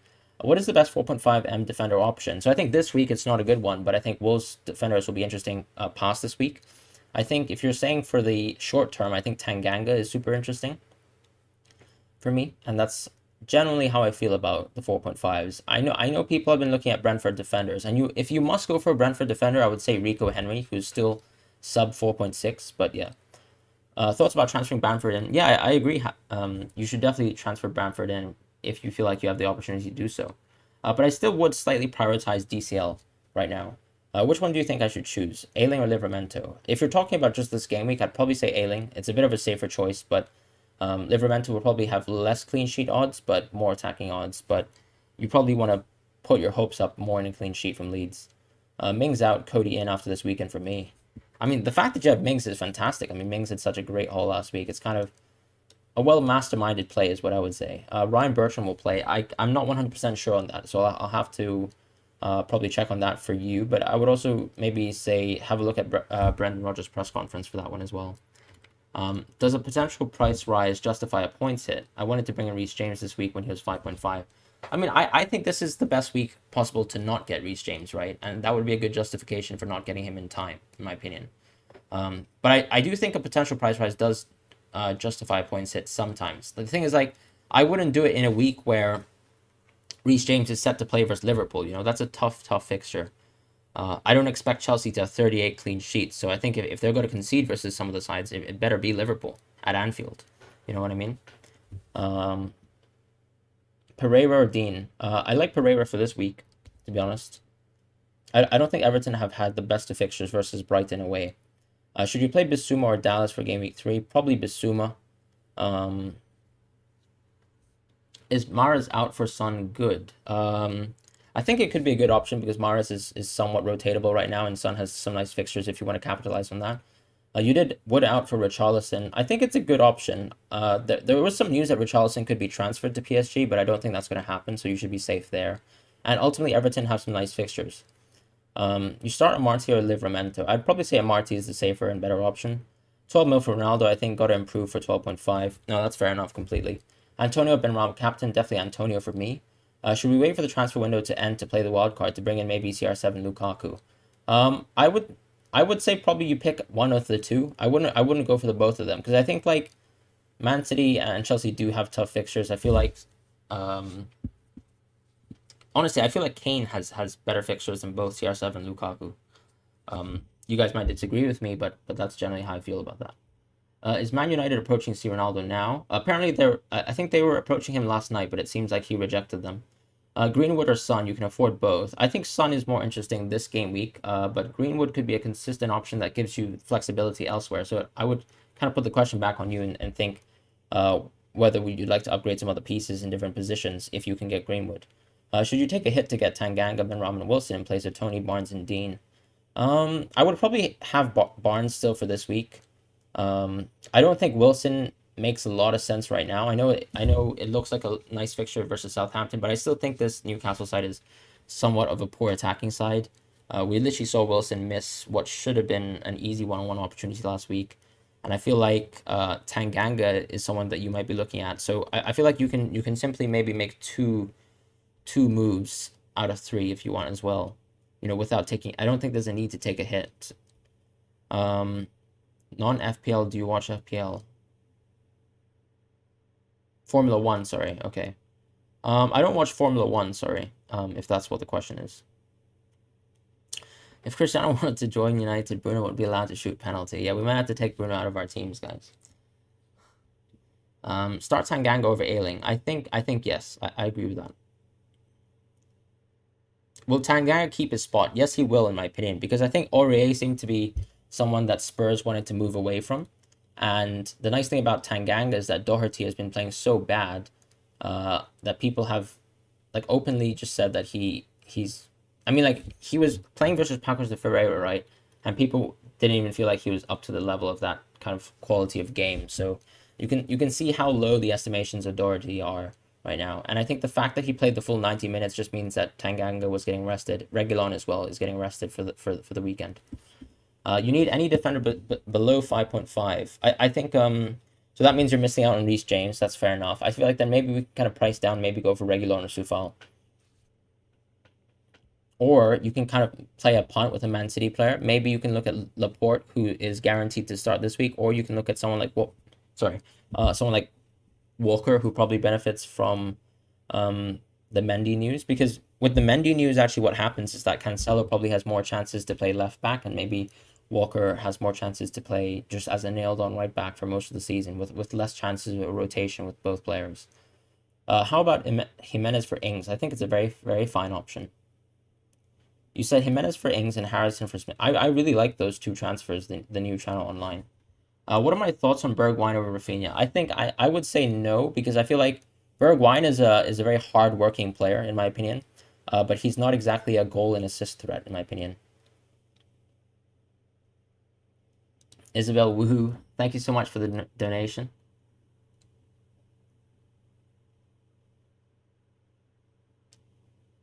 Thank you so much, Isabel. Really appreciate it. From Hong Kong as well. Great.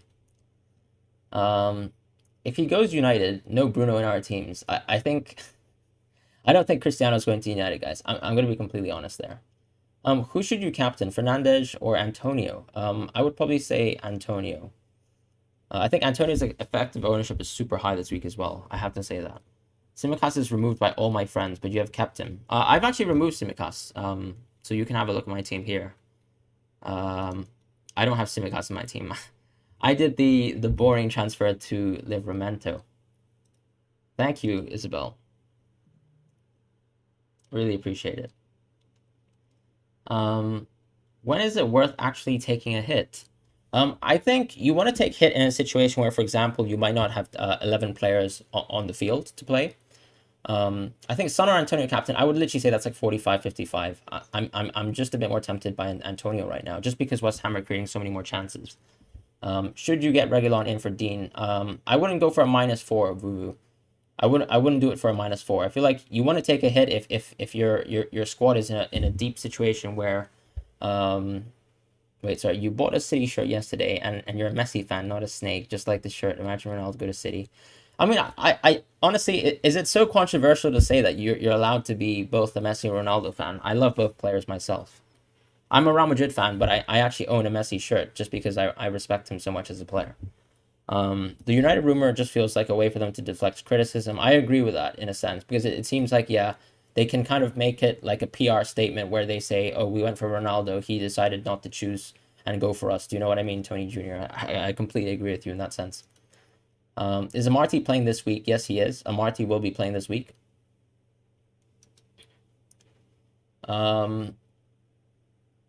Device one makes sense. Would make a free transfer to get him. Thanks.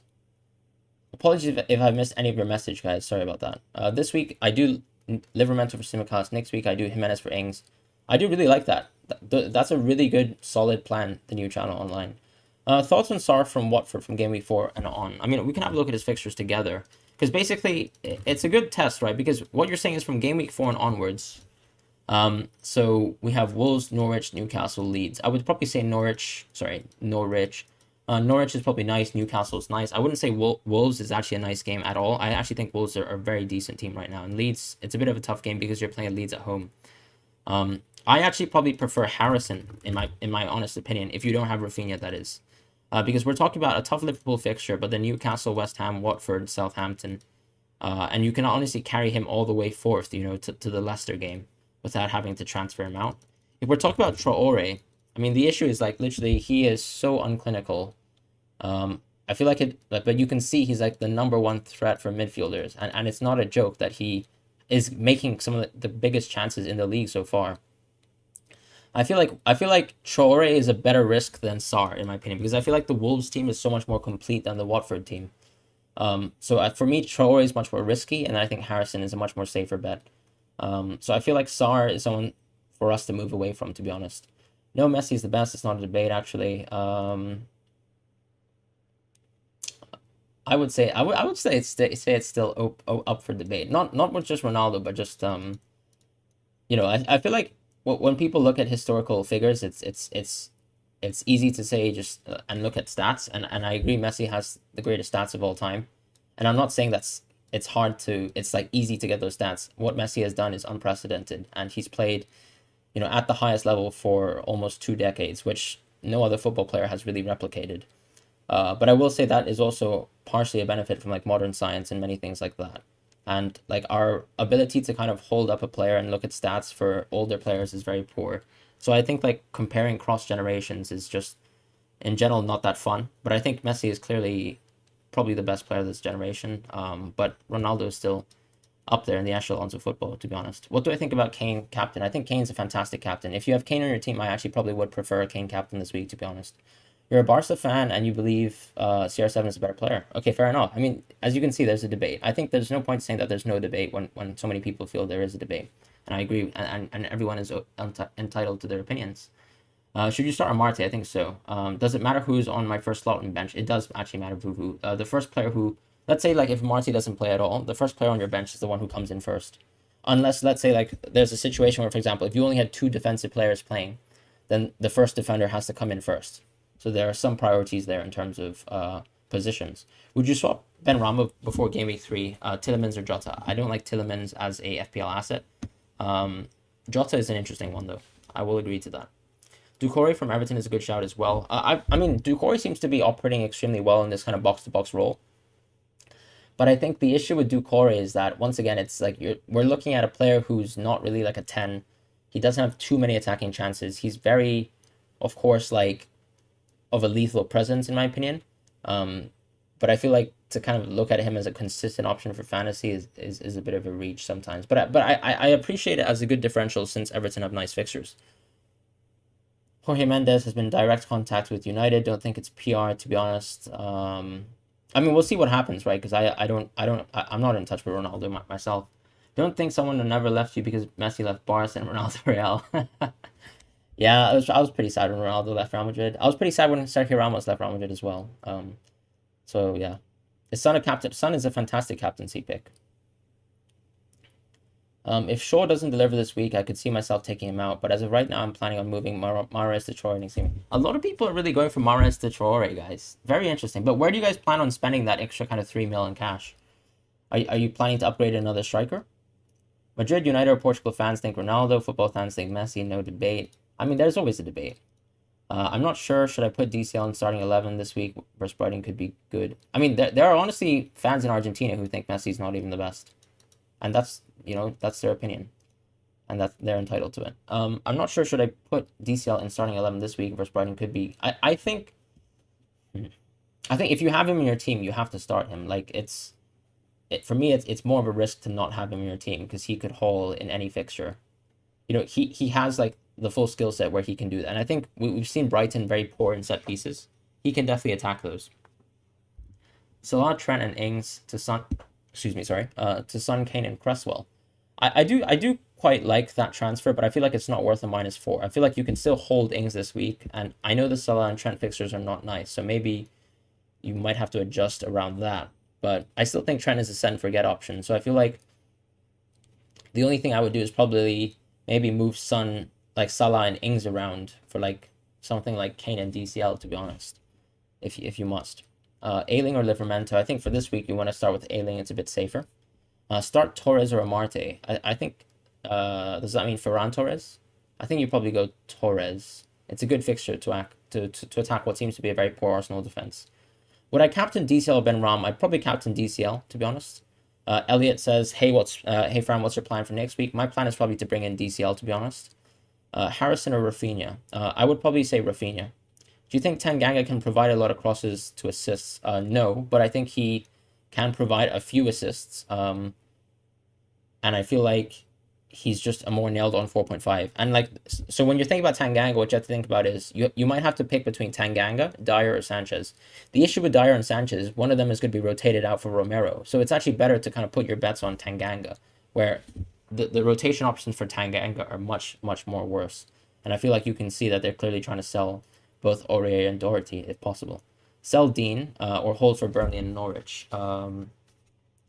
I feel like the Dean game versus Norwich is very nice. I feel like the issue is that he doesn't have the nicest Brighton game, in my opinion, coming ahead. And ultimately, I feel like you can probably have more budget flexibility by going down to 5.0, which is exactly why I've done that myself. You plan on upgrading either Tony or Perica. If Tony doesn't deliver, then you'll upgrade to DC. That's fun. That's I think very simple, kind of good option to go for Alejandro.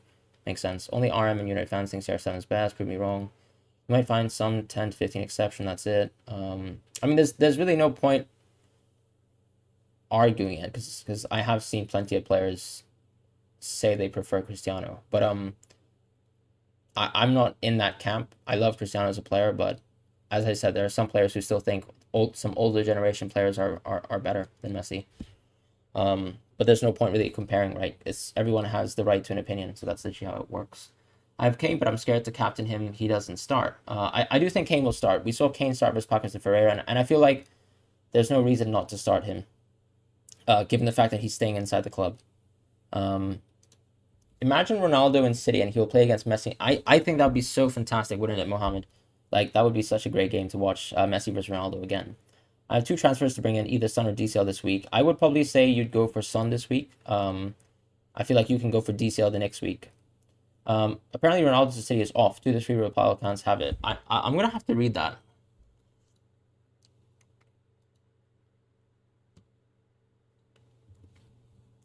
Oh my. Oh my. Okay, you're literally right, guys. Cristiano to Ronaldo to City is off.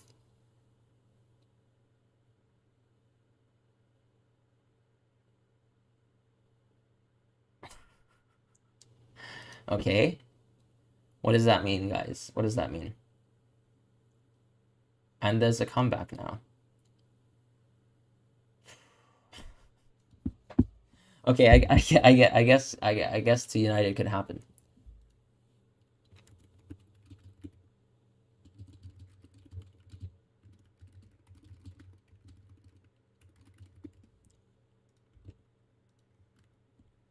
Okay, fair enough. Seems like you have it right on all accounts. Good stuff for Dave. Thank you, Todd. Take care. Brownhill to Bissouma. I feel like if you really have no transfers to make, then Brownhill to Bissouma makes sense. But honestly, I would say, will your team benefit if you have 2 more transfers? Or if you're just saving a transfer and rolling it over, then fair enough. Brought you a coffee. Hope you don't end up being too what. Thank you so much, Kevin, if you did do so. I really appreciate it. Thanks, Kevin. I will actually make sure to drink a physical coffee on your behalf. But I will make sure to also not be too wired. Thank you very much, Kevin. Thank you, Bulo, as well, for coming by and stopping by. Eduardo, I've got White and Veltman who are out. Currently have to play Livermento and Gilmore. Would you go with Gilmore and Livermento and have 2 free transfers or for Game Week 4 or transfer in a 4.5 defender? Did Simicast deliver?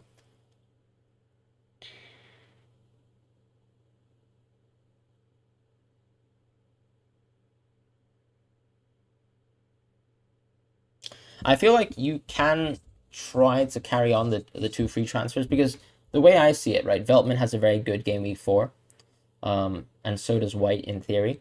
And I feel like if you can tank this week, you have 2 fantastic transfers, or maybe you can actually improve the key kind of pieces in your team, which would be, midfield and forward assets. Why does Son not get the armband for you? I feel like Tottenham just haven't built enough chances. I know Kane coming back will kind of improve things on that front, but I feel like the midfield balance for Spurs is still not there, whereas West Ham seem to be able to create consistent attacking options versus a variety of teams. So I was really impressed in the preseason actually when West Ham were able to score, I think, quite easily versus Atalanta. And honestly, the amount of chances that they've built consistently with that kind of front four is really exciting to me. And Antonio as well, being that kind of complete threat where he can also get an assist in, is super interesting. Um, I did answer Alejandro on in terms of Ayling versus Tony. I feel like Ayling is the safer option, but of course Tony, if you're feeling risky, would be nice. Armstrong for Tony. I wouldn't. I know people have suggested Armstrong as a bit of a differential, but I feel like right now with Southampton, it kind of goes back to the fact that the goals are shared between Che Adams and Armstrong, and I feel like Armstrong's creative game is a little bit less. So I feel like from the assisted front as well, he's not going to get many chances. What I do like about Armstrong is he's very direct, but I still feel like it's so much more safer and I feel like consistent to actually go for those kind of 7.5 to 8.2 million forwards, if I have to be completely honest. If that means you have to go for a double transfer, I still feel that's more logical. Man United plays so bad with Southampton. I agree with that. Should you bench Pogba or Shaw for this week? I wouldn't bench the both of them, but I guess you're just asking for one of them. I would probably say I'd be tempted to say benching Pogba might make a little bit more sense. Um, I'm not so sure about that, to be honest. I feel like if you can choose one, maybe you keep Pogba on and hope they can attack. Um, I'm just thinking about Varane coming back in. I feel like there's a huge prerogative there to get a clean sheet. Do you know what I mean for his debut? So I'm wondering about that possibility, and maybe that would benefit Shaw quite a bit. So I feel like it's a bit up in the air, but I would probably bench Pogba. I know it's a bit risky, but that's how I feel. You have one free transfer and two form in the bank. Which transfer should you make? You already have TA, Shaw, Marty, Simicast. I probably think you kind of back the money on Simicast now, and you maybe make one transfer there, and then you maybe also look to maybe hold your transfer and roll it over to the next week, or do something else with it. Son or Sterling? I mean, definitely Son, just because he's cheaper. Ronaldo to City is officially off, guys. You're completely correct. Son is going to blank because I captained it. You can see it. I mean, honestly, if Son blanks, I would be in tears because that's two blanks in a row. And when Dele Alli took his penalty last week, I was like, I was crushed. PSG will come swooming in. That would be crazy, wouldn't it? PSG. CR to MU. I feel like that's a strong possibility. It seems like he also definitely doesn't want to stay in Juventus, and I feel like Juventus are keen to see him move on as long as they can kind of secure a fee for him. Son or Antonio and why? So I feel like I was quite into Son initially when I was planning my team from game week 1. But I can't deny, I think, the fact that West Ham have played fantastic attacking football and have created probably the most kind of amounts of chances in the league, as an overall attacking outfit. And Antonio is also, what's nice about him is I think he's clearly has the ability as well to assist his teammates as well. And that's why I like him. I feel like they're just building overall more attacks. Whereas with Tottenham, I feel like they still need to work on their transition between being able to kind of retain the ball within defense or in the midfield, and then also converting those to kind of consistent attacking options. Because right now what we're seeing is a lot of carrying from the ball from Lucas and Bergwijn sometimes, which would then allow the ball to be shifted to someone like Son or Kane. But they don't have like clear kind of creative options in the midfield where they're kind of bypassing a lot of enemy lines, unless, let's say, someone like Reguilon or Højbjerg kind of steps forward and makes that kind of forward pass. So I feel like just because Spurs aren't making as many attacks as I'd like, I feel like Antonio probably is a more explosive option and therefore warrants my captaincy. If you had to pick between Lukaku or Son, I feel like Liverpool do look very strong and solid right now, and especially since they're playing at home, I'd probably go for Son. But I still feel like Son is a fantastic option. Don't disregard that. Son is ultimately one of the best finishers in the Premier League, and you can't disregard that. How is De Gea as a keeper option with some delightful fixtures ahead? I mean, I wouldn't say that the fixtures ahead are quite delightful, right? Like if we looked at De Gea's fixtures, right, we're talking about Wolves, which is going to be a tough game. Newcastle, which should be an easy game. West Ham, that should be a tough game. We know that they attack very well. Aston Villa, that's going to be what should be a nice game. And then Everton, I wouldn't say it is a red game. I'd probably say it's a white game. Even Villa could be a white game. But I would say probably I just feel like at 5.0, I just don't think he's a consistent option. And the thing about, good keepers as well is you have to think about how many shots on target are they facing, because keepers benefit from save points, right? And they also benefit from bonus points due to that. So for me, the thing with United when you watch them lately is that they concede goals, but they don't concede many shots. And if you concede very few shots, it means that you're pretty much banking entirely on a clean sheet. So whilst De Gea has performed rather well, and I feel like the United defense is actually very solid, it's actually counterintuitive, and that's exactly why a lot of people go for 4.5 strikers or 5.0 strikers from poorer teams like someone like Meslier now, because those teams kind of are subject to a lot of shots, so their keepers get lots of chances to get bonus points if they get a clean sheet, such as Guaita last weekend for Crystal Palace as an example. So that's kind of how I feel about how maybe going for De Gea as a trap. I also wouldn't want to waste a transfer on a keeper. Ronaldo isn't joining City. United fans deleting all their snake. I mean, yeah, the people burning United's Ronaldo shirts yesterday. Yeah, that's questionable. Who to start, Livramento or Brownhill? I'd probably say Livramento. It's a bit. I think Brownhill is really someone you're looking at for 2 points. Whereas if you have Livramento in your team and you look at Newcastle, you think that that's a game where he hopefully could get an attacking foray and maybe an assist. I feel like Livramento makes a lot more sense. Zlatan will still play professional football while you're still old and can't walk. It's very possible. Um, Your front line is Antonio, Tony, Ings. Who should I bring a DCL for? I think you probably try to replace Ings, and maybe eventually you try to move away from a three kind of because I feel like Tony can be like interchangeable with someone like Rafinha in my team, in your team, sorry. Whereas I feel like Ings you'd probably want to replace because the fixtures get immediately tough. You're a Ronaldo fan who supports Liverpool. Don't mind United winning something. That I feel like a lot of Liverpool fans would disagree with that. Bench Cash, Shaw or Tony this week. Love the channel, great work. Thank you so much, Clayton. I would probably go for So I feel like Aston Villa have a nice fixture. I'd probably bench one of Shaw or Tony. I'd probably be tempted to drop Tony because, as I mentioned, the nice thing about Shaw this week is Varane could see his first official start as a United player, and I feel like there's a great prerogative there for them to get a clean sheet. And Wolves really just haven't been clinical enough. Bring DCL in for Ings after this week. Yeah, exactly. I agree with that. DCL or Bamford from Gameweek 4 and onwards. I feel DCL is still a better option than Bamford, but I feel like Bamford is a good option for a third striker. 4 years since United won a trophy. That's true. Imagine Fantasy Super League. Yeah, that would be weird though. Especially imagine if the Super League teams were outside of the Fantasy Premier League. Would you guys stop playing FPL? Is Tony worth 6.5 mil?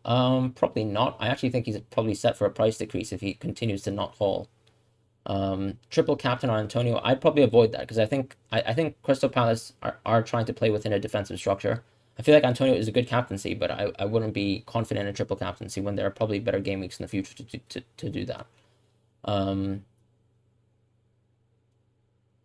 United preparing contracts for now as we speak. Very well could be. One free transfer and 2.4 in the bank. I mean, I need to kind of know who's in your team, RJ, first, before I think about how you spend that 2.4 mil in the bank. Captain Son, Antonio, Salah. I mean, I'd probably say Antonio, Son, and Salah in that order. I think 25% will triple captain Ronaldo in his debut. That would be a good thing, hopefully. What makes you pick Reguilon over the likes of other 5-minute defenders like Soufal and any of the Aston Villa defenders? So I think the issue with the Aston Villa defenders is they run into a very tough set of fixtures. And then in terms of Reguilon versus Soufal, I think they're kind of juxtaposing players, right? So Reguilon is playing within a much more defensive team, and he maybe looks to get a forward a little bit less often than Soufal, whereas Soufal is clearly bombing forwards at all times, opening himself up in terms of the space and kind of staying wide to be able to kind of cross the ball inside. So that's how I feel about that. And for me, I think because I have so many West Ham players in my team already, and I feel like I have the core pieces in terms of the West Ham attack, I felt like I just wanted to kind of go with Reguilon. I also think that Reguilon has nice fixtures with exception to the Chelsea game. Son, Vardy, or Antonio for captain this week. You have all three. That's a tough decision. I would probably pick between Antonio and Son. I know Vardy has such a nice fixture, and to be honest, if you want to go differential, I think Vardy is a very interesting differential shout. But simply, Leicester haven't been kind of creating enough attacks so far in this kind of structure. But you can also put it down to the fact that, we've only seen 2 games this season, and Vardy is also another very clinical strikers, and Norwich don't seem very good. Norwich, sorry. You felt like City were a 20-plus goal strike away from the UCL. I agree with that. I'm surprised that the Ronaldo deal broke through with City. I'm not exactly sure why. It seemed like it was close and then suddenly it kind of went away. What do you think about Vardy and Doucouré? I think Vardy makes a lot less sense after game week 3. I think Doucouré is a very outside shout. I probably like I feel like he doesn't belong on a template team, but if you really want to have one kind of differential piece in your team, then Doucouré could make sense. I still think Demarai Gray from Everton makes a little bit more sense than Doucouré, all things said and done. You sold Salah for Kane and captained him. Vice captain Antonio. I think that makes a lot of sense, Jordan Parr, to be honest, because like as I mentioned, I think Kane is such a smooth transition to Lukaku in game week 7, and you don't have to kind of do that double transfer with holding Salah if you do that. So makes a lot of sense for me. Is it worth bringing Meslier in? I honestly, that's not a bad shout as well. But I think it's more about when you look at your own team, do you have the capacity to actually go away from your keeper? To spend a transfer on your keeper. And if you do, then I think it could make sense. Ings/Son/Antonio. I would probably Antonio captain, Son vice captain. But I'm very tempted, Kevin, to also do the opposite. So Son captain, vice captain Antonio. It's just for me, I feel like Antonio and that West Ham team have been just creating so many kind of attacks versus what I would consider a solid defenses, to be honest, in terms of the Leicester one. I know with 10 men, but you also have to look at the fact that I think they were still 1-0 ahead before the fixture. Or actually, I think they were still, were they still 0-0? That could be subjective, but I think like even in the preseason, we saw a huge kind of bedrock and a base for saying that West Ham would be a fantastic attacking team. And yes, Crystal Palace do try to play in a defensive way, but I think West Ham commit so many players in terms of the attack that I feel like Antonio will kind of see through this fixture. Whereas with Watford, you're kind of splitting the dividends with probably Kane, who's also as much as a priority as Son. And then on top of that, I feel like their midfield isn't able to really shift the ball quickly enough into the strikers in deep positions for Spurs to be that effective as a team. Like most of their goals, I mean, they've really not scored too many goals. You know, that the first game versus City was like an outside shot from Son, a fantastic one, to be honest. And that shows why Son is such an interesting option because he's very clinical. But then in the second game, very few chances for Spurs created, to be honest. What do you think about the upfront of DCL, Antonio, and Richarlison? I don't really like doubling up on Everton. I feel like if I ever had to pick between DCL and Richarlison, I like DCL more than Richarlison. I can understand if you went for Richarlison as a bit of a knee jerk in game week 1, but I feel like Richarlison just isn't that interesting as a consistent option because I feel like Everton are playing within a way and within a structure that benefits the way that DCL is as a kind of more like target striker mold. And they're clearly crossing in a lot of balls, and the opportunities that they're creating from that kind of point of view benefit DCL a lot more than Richarlison, who's a bit more of an off-the-ball threat.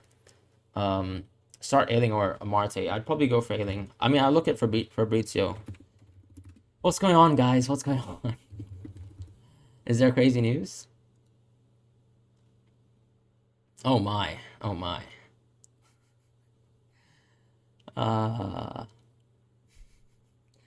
All right, guys. This is crazy.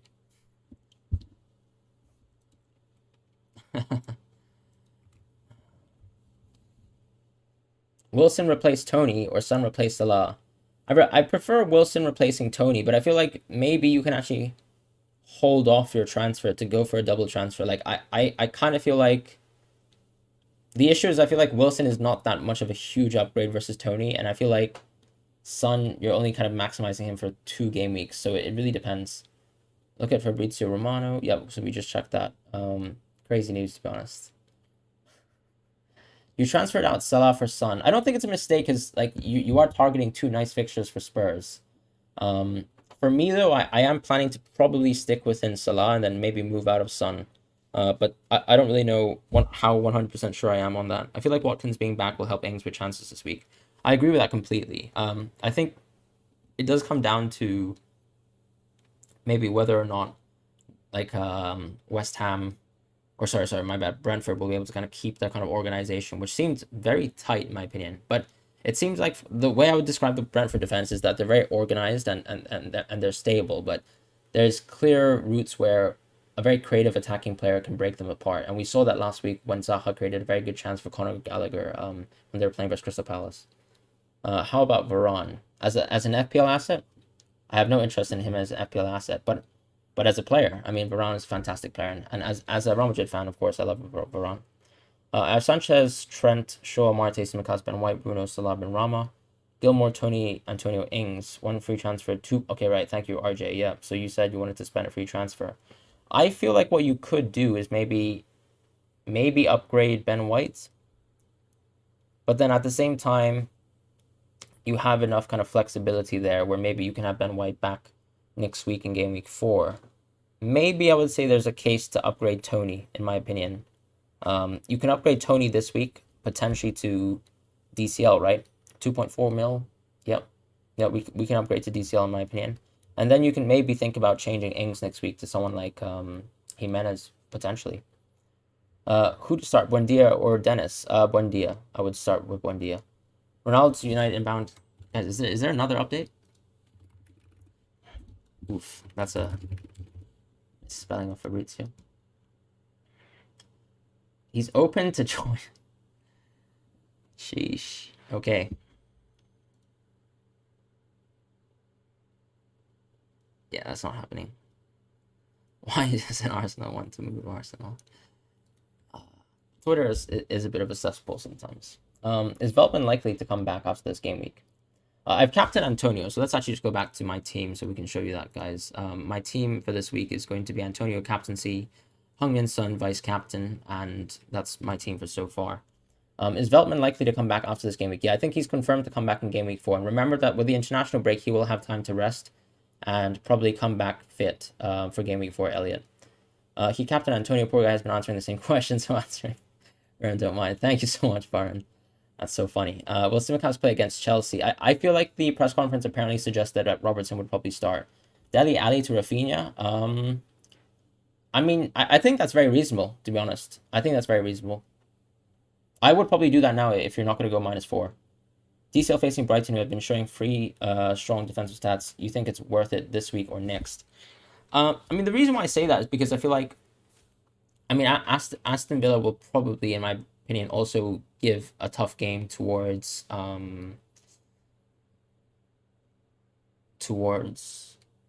Brentford. Sorry, where you have Tony inside. So I feel like with DCL, I can see him probably also kind of, he attacks like a core weakness of Brighton. I think that we've seen in the last few weeks, which is how weak Sanchez is on set pieces, and particularly in corners. So I feel like that's also a chance for DCL to attack. And ultimately, I feel like getting early on the DCL train is probably beneficial. I know he already got the price rise this week, but the way I see it is that DCL has better fixtures going forwards, and it's just a more consistent threat. So I feel like getting a player like that earlier makes sense when I think the fixtures are comparable, anyways. And it gives you. I feel like unless you are thinking of a specific formation change, then you don't need to roll over a transfer. Duo Lukaku, Kane, or Salah, Bruno for the whole season. I mean, I feel like I wouldn't say anything should be set and forget for the whole season. Even as good as all these players are, we're ultimately dealing with 4 players here who we know can be consistent returns. So I feel like right now, to be honest, Kane and Salah have maybe the nicer fixtures than Bruno and Lukaku. But then I think, Bruno has a fantastic run in game week 15 onwards. Lukaku has a fantastic run in game week 7 onwards. So I would probably be tempted to go with Kane and one of Salah and Bruno for now, and then maybe switch it up. Currently back. Sorry, I'm going to read what. So Kevin, you say that White, Amarty, TAA, Simicast, Shaw with 2 free transfers. Should I just use one transfer and bring in Livramento or Simicast and save? I feel like that's reasonable, right? Because we know that White's coming back next week. You have the opportunity to kind of benefit from Amarty and his potential clean sheet this week. And Simicast, based on the press conference that Jurgen Klopp gave, I would probably say that you're probably better off going with Livramento. You love the channel and our work. Thank you, Azim. What do you reckon? You can remove Maris and Tony for Rafinha. And I like the Rafinha and DCL transfer right now because I feel like with DCL you have smooth fixtures throughout. With Rafinha you encounter the same issue with Bamford, and with Greenwood, I think he is generally a little bit less of a consistent threat because it seems like Ole doesn't really prioritize him as a center forward. And in that case, especially with Cavani potentially coming back in fitness, and also him having to deal with it seems like what Ole likes in terms of giving Martial game time, then I can see a little bit of trickiness with kind of having Greenwood because it might make your team a little bit inflexible. And I prefer DCL right now over Bamford. Tony to DCL or roll transfer and do Ings to DCL next week. So the way I see it is that you can go Tony to DCL now, and Ings can easily go to someone like Jimenez or Bamford. So I feel like it's quite reasonable to maybe go for maybe Ings to DCL the next week, because you can probably double transfer, or maybe like have a double transfer in the week after that as well. Because I feel like with Ings, you probably want to get rid of him next week, and Bamford isn't the great option to go for, right? Because Bamford has to play versus Liverpool. So I feel like maybe you live with Tony for a bit, given the fixtures are nice. Let's hope he does well, and then we don't have to double transfer. But if we do double transfer, then we have the option of going for both, or even Jimenez as well, right? So Tony to Jimenez could be interesting as well, if we have the money for that, of course. What's your plan for game week 5 to 6 where Son has tough fixtures? So I feel like that's a good question. I feel like 6 isn't a tough fixture for Son. I feel like we're really just talking about that Chelsea game. I think Son has a very consistent record versus Arsenal, so does Harry Kane for that matter. I think in that situation, I feel like I might be looking at hopefully having another kind of defensive piece added to the table where I can probably not play Son, but I feel like I might have to play Son regardless. I'm also actually tempted to also play a wild card. Because as you can see clearly, I have a bit of an inflexible structure, and I admit that that is a slight issue. So the way I see it is that I can probably transfer out of Son if I don't really fancy him this week, and then maybe shift my structure towards someone like Kane. But most of the premiums all have one tough fixture within the game weeks heading towards 7. Maybe you could argue that Bruno has middling fixtures, like he doesn't have clearly easy fixtures with exception to maybe Newcastle. And then with Son, we obviously have the Chelsea fixture this week. So everyone has, in my opinion, one tough fixture. Lukaku obviously has to play the contra, so like he has to play Liverpool. And then when we're talking about City, they do also have to run into tough fixtures as well. So I think I probably have to just live with Son as well, ultimately. Kane over Lukaku. I feel like, yeah, for the recent future, I think Kane makes a lot more sense. And you can actually move into Lukaku quite smoothly into game week 7. I think, yeah, Ronaldo to United seems to be a very, very consistent option. Gareth says, love the channel, bro, great content. Have we got confirmation that Premier League will not allow... That is official from the Premier League's point of view, but we don't know whether it's official from FIFA's point of view, Gareth. FIFA might impose some fines, some punishments, but it seems like for now, the Premier League is not allowing their players to actually participate in red-listed country games. I had 2 free transfers, and I already changed one by removing Target and bringing Livermento, and now I got 1 mil. Extra to spend on another free transfer. Should I bring in West Ham player by removing Tony for Antonio? I think that's a fantastic option, Taran. I think it's a fantastic one. Paddy says, I have Sanchez, TAA, Tanganga, Livermento, Salah, Benrahma, Fernandez, Son, Rafinha, Antonio Ings. 2 free transfers, 0.3 left. Honestly, I think your team is good to go for this week because there aren't too many issues there. I would probably question whether you want to change... maybe move the needle on Ings now. I think you might actually maybe also want to improve your bench as well, because the way I see it, your team looks good to go for this week. I think maybe it could be improving a defender, because obviously I feel like if you're consistently starting every week with the Livermento Paddy, that's probably not the way to go. I think Livermento is a good kind of bench, like off the bench option. So maybe if you can kind of adjust the defender there. I can't see your full team, so it's hard to say, because most of the players that you selected, I feel like I wouldn't transfer away from them immediately. Ings could be someone we can leave for next week. You've had DCL for the next week, so you've transferred him out as Brighton a hard defense for him, but I think it's risky having him. But him being on pens is beneficial. I mean, that's fair enough, Jordan. But I think the issue though is like it seems like DCL also has such nice fixtures post Brighton as well. Will Chalobah play against Liverpool? I think he's not. Umanga is going to kick Bruno out. So I feel like Ronaldo is not going to play on the weekend, guys. So if we're ever going to kick Bruno out, it would be after this weekend. Kane over Lukaku, yep. Should you remove Ings this week itself and bring in Antonio for long term? You could do. I think as long as you're not taking a point hit, that makes sense. Because I mentioned CP3. Alex, did you mention... I didn't see your previous content, or your previous comment. You're glad that you don't have Tony. I did mention CP3, but kind of losing track of what you're referencing. Apologies about that. What do I think about Fornals? I think he's an outside shout. I don't think he's a very interesting FPL option, to be honest. Your team is now a wild card. Sanchez, Gunn, James, Sufal, Shaw, Ailing, Livramento, Salah, Rafinha, Benrahma, Gray, Bissouma, Antonio, Lukaku, Kane. Honestly, that's a very strong team. That's a very strong team, Pierre.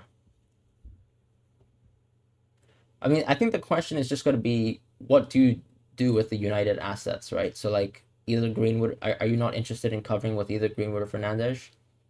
I would say Lukaku is super interesting after game week 7, but I feel like Fernandes still might have interesting fixtures. The issue, of course, is now with Cristiano coming in, maybe we do see a little bit of a diminishing of Bruno's returns. So maybe I actually do like that team, actually, Pierre. You ever think about NFL? I need your help on that too. I'm sorry, John. I don't really follow the NFL. I do follow the NBA though. But yeah, we deserve an extra wild card called Ronaldo. The wild card team was not too balanced, to be fair. I think it is quite balanced because you still have the ability to play players with exception to Trent. I think yeah, you might want to just trim Lukaku down to someone else because Kane can be moved into Lukaku.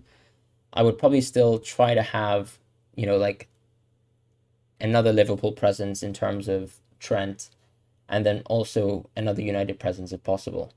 Ad says, "Hey Fran, how are you doing? I wanted to transfer out Salah for 1, possibly 2 game weeks for Son. A good move. Does Son outscore Salah over that period? I think Salah has such a nice fixture versus Leeds, which is why I'm worried about that. Which is why, as you can see with my team, I've clearly not. Right, no developments on United so far.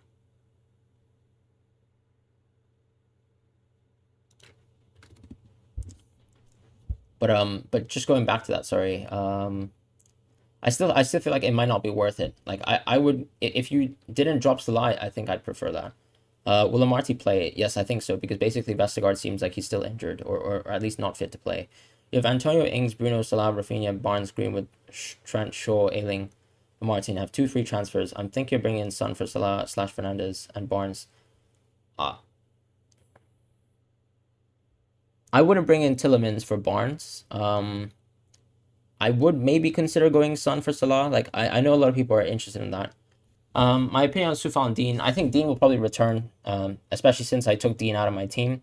I still like Dean as a player, but I feel like he is, like right now, Everton are clearly trying to play with a more flat back kind of formation, and that's what I'm worried about. Who do you support up the Toffees? That's nice.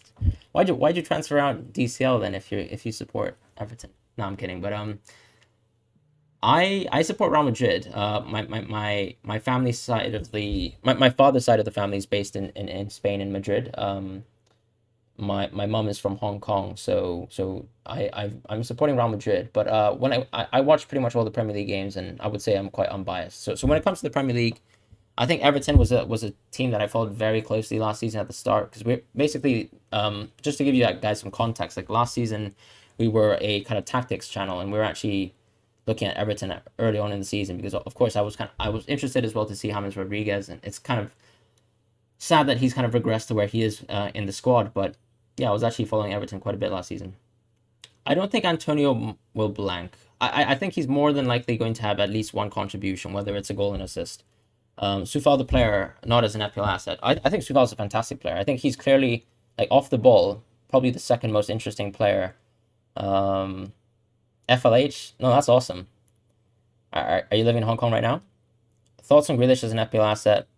I think sorry, someone says best replacement for Barnes, which I'll probably respond first. I like Benrahma or Rafinha, to be honest. I grew up in Hong Kong. I moved to London for university. Thoughts on Grealish as an FPL asset? So yeah, I think Grealish is fantastic, but I am a little bit worried about. I still think, everyone mentions, why would you rotate a 100 million asset? It's Man City though, so that's the thing. So I feel like, Pep has the full authority to kind of rotate Grealish. I can speak some Cantonese. 都識講嘅. Do you think Bertrand could make his debut for Leicester? Do you think Bertrand could make his debut for Leicester? I think he could, but I feel like Bertrand's just not that interesting an option. I feel like Leicester haven't really performed either on an offensive or defensive level to be quite interesting. I feel like if you want a Leicester defender, you have to probably pay for a premium to get Ricardo Pereira, because Pereira could play as a right winger. Because remember that as well that Ayoze Perez was kind of given a red card, right? So I think Pereira could actually play right wing as well potentially. Wild card for this week activated: Sanchez, Foster, Trent, Reguilon, Joao Cancelo, Duffy, Salah, Rafinha, Son, Benrahma, Bissouma, Antonio Vardy, Obafemi. I feel like the Vardy pick is like the only one I have a question about. I know you're kind of putting that money in to go for Lukaku, but I feel like DCL honestly interests me more than Vardy in the medium term. But that's how I feel about that. You went to West Island School? I went to South Island School, guys, actually. Um, so yeah, a bit of rivalry there. No, I'm kidding. You think Grealish is like KDB, Andropolo, and Pep's pen? I think Pep loves Grealish as a player because basically Grealish is the type of player where he has those physical traits in terms of how creative he is, how technically excellent he is on the ball, which a lot of players in the City side have, like Sterling, but he also has that kind of vision and ability to slow the pace of the game down, which I think Pep really enjoys. So I agree with you in that sense, but I feel like also when KDB comes into the side, it might not be necessary to have both at the same time. No joke, football's always dirty with South Island.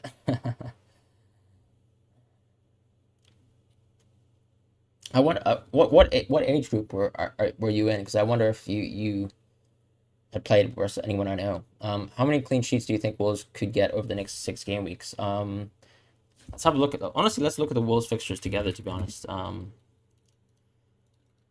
probably gonna say that they're not gonna get a clean sheet versus United just to be safe on that front. But United probably no. Watford probably yes. Brentford probably yes. Southampton probably. I'm gonna say no because that's Southampton away. I would say Newcastle at home yes.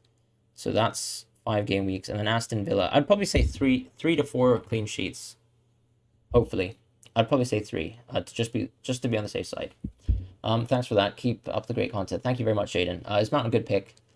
I think so. So if you look at my cheat sheet, like I do rate Mount a lot as a player. I mean, I've always kept him at this kind of good choice players because obviously the issue is he doesn't like when you watch the Chelsea structure, right? Havertz is clearly one of the cams playing behind Lukaku, and Havertz is almost playing as a shadow striker at times, and Mount is the one who drops deeper. But Mount does have, of course, the potential to provide a lot of assists in the team, and in low scoring games like that could be the access into very good bonus points as well for Mount, and he still has a decent shot on him as well from time to time. I think the nice thing though is that, or rather the not so nice thing for Mount is that simply with Jota. I was actually saying that he was going to rise because Firmino would have been precluded from international duty, but it seems like that might not happen. So maybe I might have to reconsider on Jota. But it seems like I feel like Klopp also has to give like leverage towards the fact that Jota has been a consistent goal scorer rather. So it seems like he's just more consistent from that kind of front in terms of points, and the same with Greenwood to be honest. But it really depends on what kind of structures United will play. Petrolis says, "Can never know what will happen to Pep Roulette," and that's exactly why I have no Pep players and no Man City players. You got Ederson, Arnold, Ayling, Amarty, Salah, Greenwood, Fernandez, Son, Bissouma, Tony, and Antonio. I'm thinking game week 4 removing Son, adding Benrahma, and removing Tony, bringing Calvert-Lewin in. I think that makes sense. But the thing is, what in game week 4, do you mean like before game week 4 starts or like after game week 4? Because I think Benrahma has a nice game versus Crystal Palace. Not versus Crystal Palace. Sorry, where are they playing? They do have a nice game though, for sure. How could I forget? Southampton, sorry, yeah. But it's going to be tough, I think, with the United fixture to see a clear hole. I know you want to get out of Sun for the Chelsea game, so that's probably what you're talking about in advance of game week 5. But I do like generally the plan of kind of removing Tony for bringing Calvert-Lewin. We can probably think about the game week 4 plan a little bit later. What should I do with Cancelo? What if Pep rotates? I feel like Cancelo actually benefits from the Benjamin Mendy news. I'm not going to actually speak on the Benjamin Mendy news. It's quite horrible to be honest. But I think he actually benefits from that. And that's all I'm going to say on that. Alex Kang says yes. To be fair, Sterling and Bernardo Silva staying since no CR7, so maybe Grealish could be rotated. I mean, that's the thing, right? Like, especially with Jesus now being a wing option, it's super, super tough. Graduated 2015. I think that's the same class as me, so... Did I finish? Oh, no, sorry, I went to university in 2015. Oh, I'm getting old. So sad. But I feel like if you know like Sam Temlock, like Jay, Michael Wong, Yob as well, I think that was my year group. Is it okay to keep Ings game week 4? Looking to offload him? Yeah, I mean 100%. You should be looking to offload Ings. I feel like they're just like similar and comparable strikers with better fixtures. Will Wolves ever score? I think they will. I think watching them play, it's super interesting. I feel like it's only a matter of time, unfortunately. Because the actual football that they're playing is very good. I feel like he's also got the midfield set up in a way where I think Neves and Moutinho will have a productive season. Ings or Calvert-Lewin. I think Calvert probably for the week after and go on. NBA question then, just the one. Nets or Lakers this year, rest of the field. Ooh, that's a tough question. I mean, I would love to see Carmelo get a chip, but it seems like I think it's destined for the Nets to win, provided Kyrie and Harden can stay injury free as much as possible. You're thinking Greenwood to mount when United fixtures turn. That's actually a decent shout, to be honest. I do kind of like that idea. Harrison or Adama? I'd probably say. So the interesting thing is Adama has a bad game week now. Harrison has a game week the next week. I'd say if you want to get the players in now, I would say probably Harrison, given that he just hit a price downturn and you could benefit from him. And obviously Adama is just super inconsistent. What do you think Ronaldo will be worth? I think Ronaldo could be 11.5 to 12 mil. Yeah, sorry about that, Pierre. I definitely need to upgrade or change Kane's numbers. Obviously, this was updated at the start of the week, so I kind of need to upgrade that continuously. Apologies about that on my end. So Antonio is clearly now a 7.7 option, right? Or 7.8. Is Antonio 7.8? I think so, right? Yeah.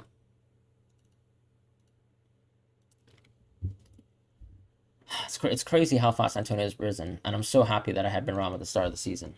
Benrahma is obviously a 6. Well, that's fine because it's 6.6 to 5 range. Any other price ranges that I've missed out? Probably 4.1 now we're talking about because all these players are 4.1. But it doesn't really matter actually because it's 4.0. Yeah, all right. I think that list is pretty complete now with Reguilon unfortunately being 5 to 5.1. Ferdinand, okay. Is it confirmed? I think we're. I literally feel like I'm checking Fabrizio Romano every 5 minutes.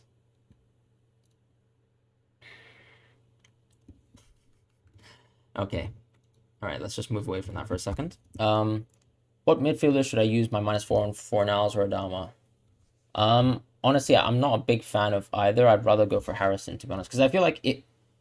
You probably have Benrahma in your team. I wouldn't double up on a West Ham midfield. Yeah, you played with Sam and Jay. Nah, it's awesome. I mean, I do know Sam and Jay. I was Shadar, thank you so much for the donation as well. I appreciate it. Yeah, I remember Jay. I think he's still in Hong Kong actually. So, but Sam of course has moved to the States. But yeah, I'll make sure to message Sam because I've spoken to him in a while, but I'll make sure to mention him. Also, Sam Tamlock is pretty bad at fantasy. Just want to put that out there. And Michael Wong as well. But I've been asked from Michael Wong if I lose him in fantasy this season to give him a shout out on the channel, but I'm pretty sure that's not going to happen, given that he picked Saka game week 1. Is it okay to keep Ings game week 4? Looking to offload him long term. Yes, 100%. Oops, sorry, I think I must have. Okay, someone's DMing me on Twitter, so let me try and respond. Thoughts on picking my first 11 this week? After this week, I'm thinking Pulisic to Traore and Tony to DCL. Let's have a look.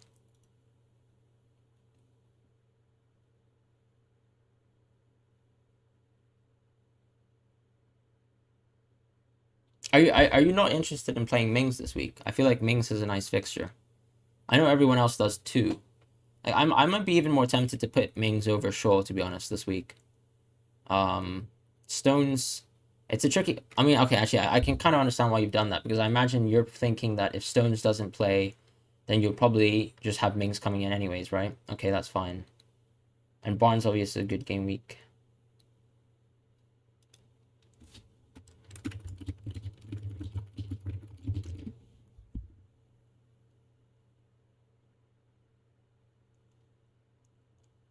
Yeah, I'm trying to think about the Pulisic situation because obviously you've got a strong midfield, but I think he's dealing with isolation, isn't he?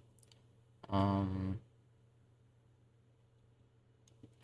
I think just touching on this as well, right? Because I think your team right now reflects, I think, a bit of a common mistake that some people make at the start of the season, where I think your bench is amazing, pretty much, with the exception to maybe Pulisic who's injured. But I mean, what I'm saying right now is you've probably spent too many funds on a very, very deep bench, which means that you have a lot of tough fixture decisions. And what usually happens is I made this mistake myself last season where you're dealing with a lot of heartache in terms of selecting your 11 consistently every week.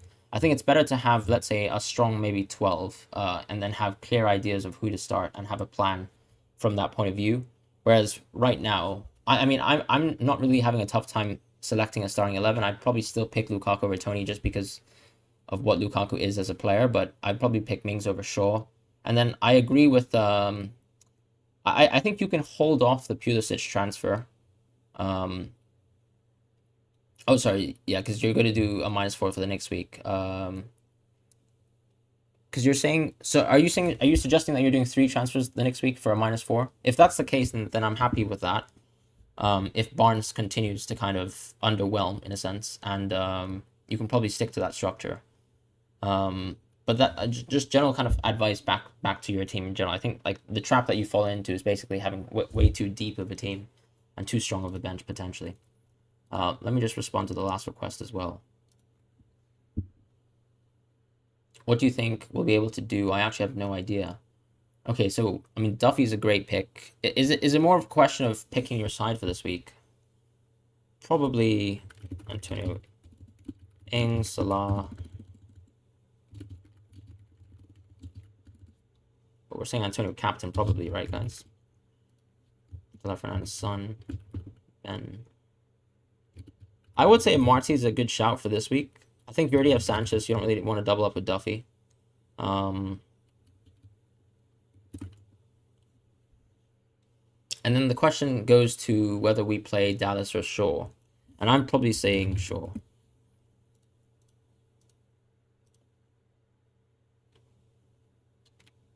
All right, guys, let me know whenever there's some crazy Cristiano Ronaldo news. But let's go back to the chat for a second. Yeah, Cancelo's a solid pick, exactly. Because I think with the Mendy news, he really benefits from that as a player.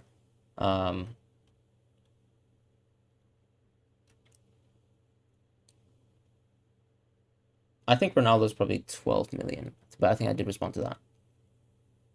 Do you think Zinchenko is nailed now? I think he can still be rotated with Cancelo, but I think by the end of last season, Zinchenko was quite nailed for left back. So I agree with that as well. Surely Ole plays him every week. In terms of Ronaldo, I think so, yeah. I think if he's fit enough. Send me a link for UCL Fantasy. I'll probably create a UCL Fantasy link in a bit.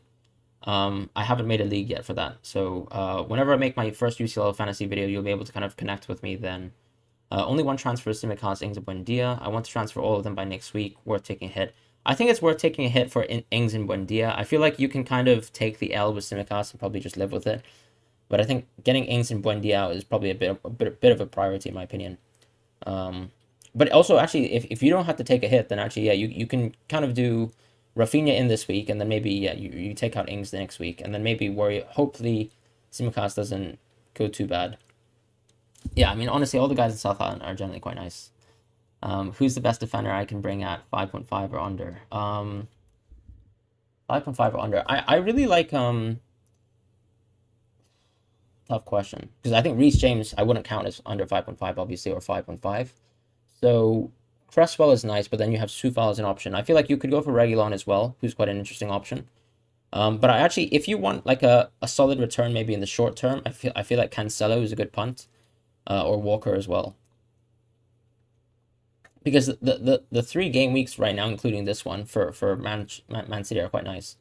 Tsimikas out, Duffy or Livramento. I would say Duffy is a better short term option. So if you're looking for a closer wild card and maybe you also plan on playing Duffy for the next few weeks, then Duffy is more interesting. But Livramento long term is a bit more interesting for me. What midfielder should I get for 8.5 mil or lower? Should I keep Mahrez? Just full discretion. Like I am playing Livramento myself. I transferred Tsimikas out for him, and I still plan on maybe doing an early wildcard potentially.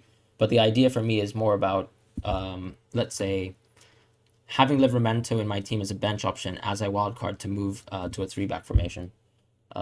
Should you sell Mahrez? I think you can probably hold on to Mahrez for this week. Why does UCL Fantasy only have 100k players? I think it just got released yesterday, guys. I skipped your... Did I skip your Twitter DM? Where is it?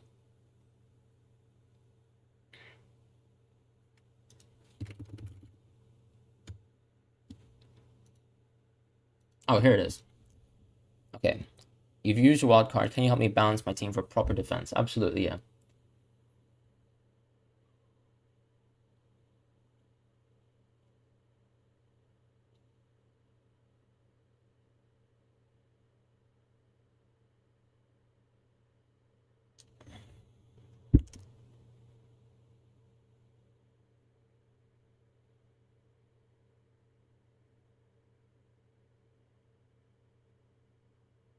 So I think most people would say, why not have Trent in the team? And obviously that's because we have Lukaku inside.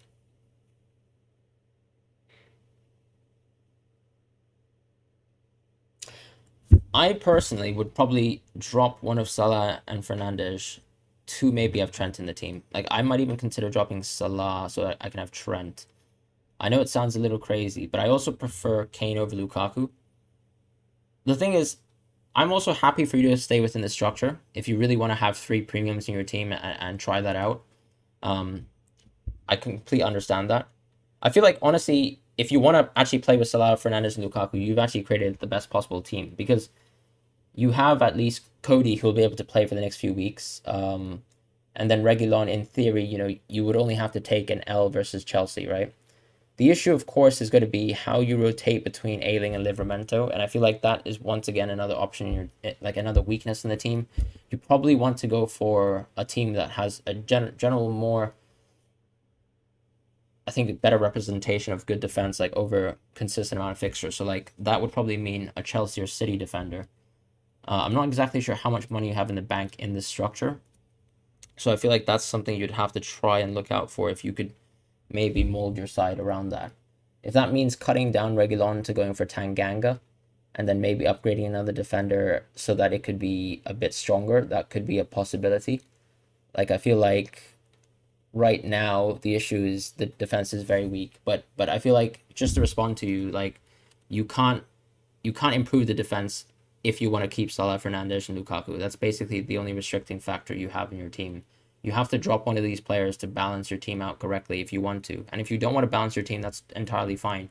But that means you will be kind of resting on those three players. So I think it's a question back to you whether you're 100% sure that you want to keep all of them. Let's have a look at what Malcolm has mentioned. Salah, Tony to Rafinha, Kane for a hit. Next week, Barnes, Ings to Jota, DCL for a hit again. I wouldn't try to take so many hits. The way I see it is Tony clearly probably needs to go, but is less of a priority of moving Ings for the next week. So I definitely think Ings to DCL for the next week is a lovely transfer. So I can definitely second that. I feel like you don't have to take like I feel like going for Kane now is nice, but it's not really worth a hit. I feel like you can definitely drop Barnes the next week as well. In fact, what I would be tempted to do is actually stay within this team for this week and then just do a double transfer next week.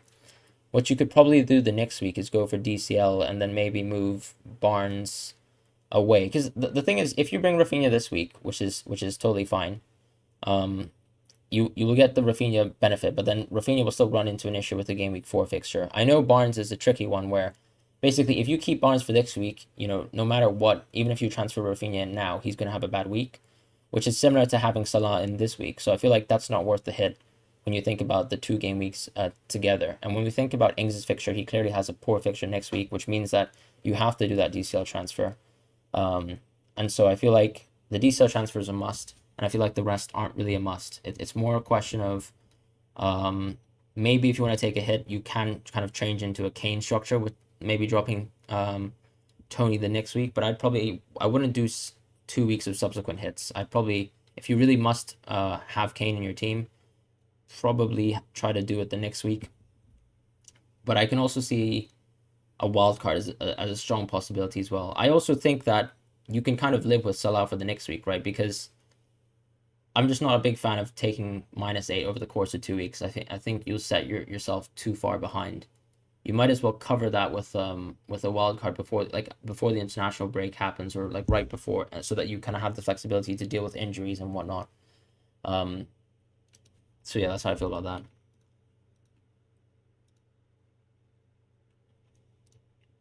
Also, just in general, to anyone who's actually messaging me on Twitter, I will respond even after the stream.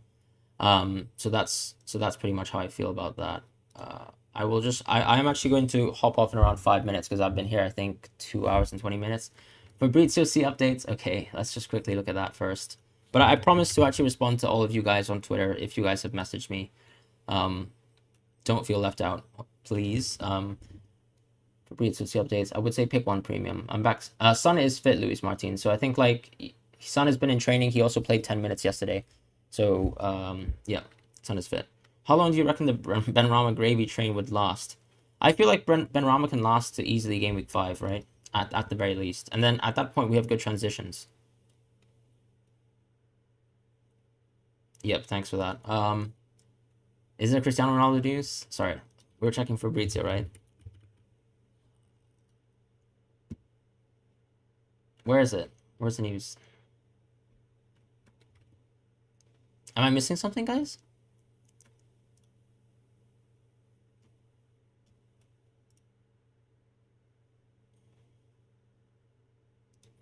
Right, let's just look at Keyshawn's team very quickly. But I will be hopping off in around 5 minutes time. I think Keyshawn, your team is actually very good for this week, to be honest. I wouldn't touch it this week. I think it's a question of clearly moving out of Ings the next week, and then I don't know what your bench is because you're not showing me your bench, but I think you need to clearly find a way out of Amarte after the next week because these two players are going to be problems. Where's the Fabrizio news, guys? You DM'd me. I will respond to all DMs later, guys. It's just I'm about to close up the stream because I've been online for the last 2 hours and I need to get some lunch. Greenwood as an FPL asset, a worry was I think definitely a bit of a worry for sure.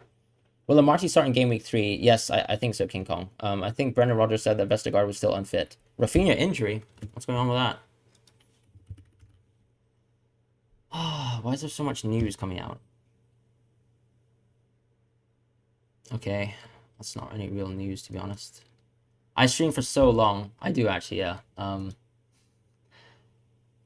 Does this team work? I'll just respond to this person because him being new to FPL was something that caught my eye. I think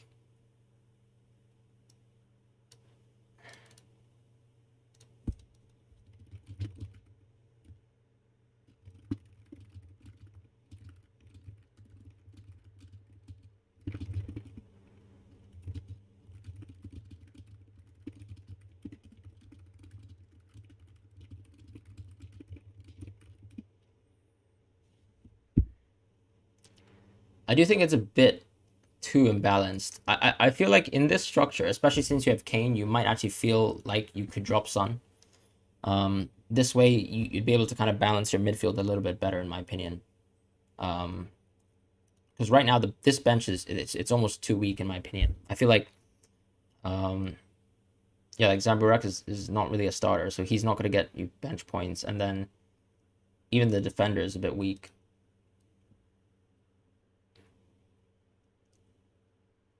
Strong team for this week. I mean, I think I'm almost like staring at my own team. The only difference, of course, is Basum and Ailing. But I like the fact that you benched Tony this week. Very strong team. So obviously, I think with the Ronaldo news, we probably have to reassess like what happens to Greenwood's position. But then I think, of course, the clear transfer is probably to move out of Ings for the next week. Yeah, I think it's solid. I think obviously another question some people might ask is whether you would go for Tony over Livramento. I don't know how you feel about that personally, but I think that could be a slightly better pick.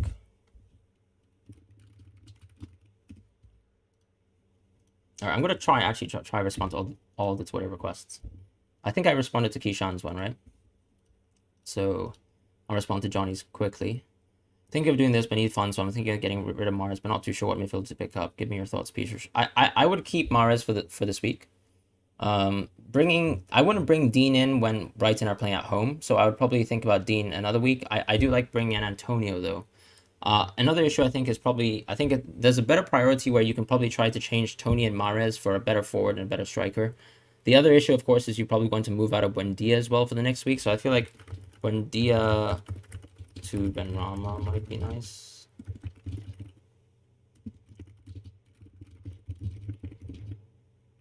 I do kind of need to know who your other defender is because I don't know if it was previously a starter or not. Um,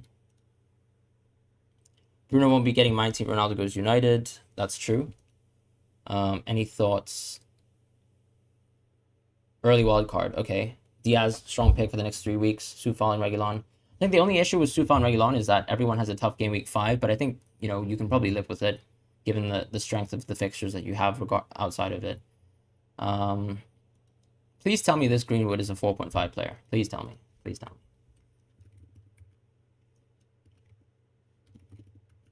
Okay, fine, fine.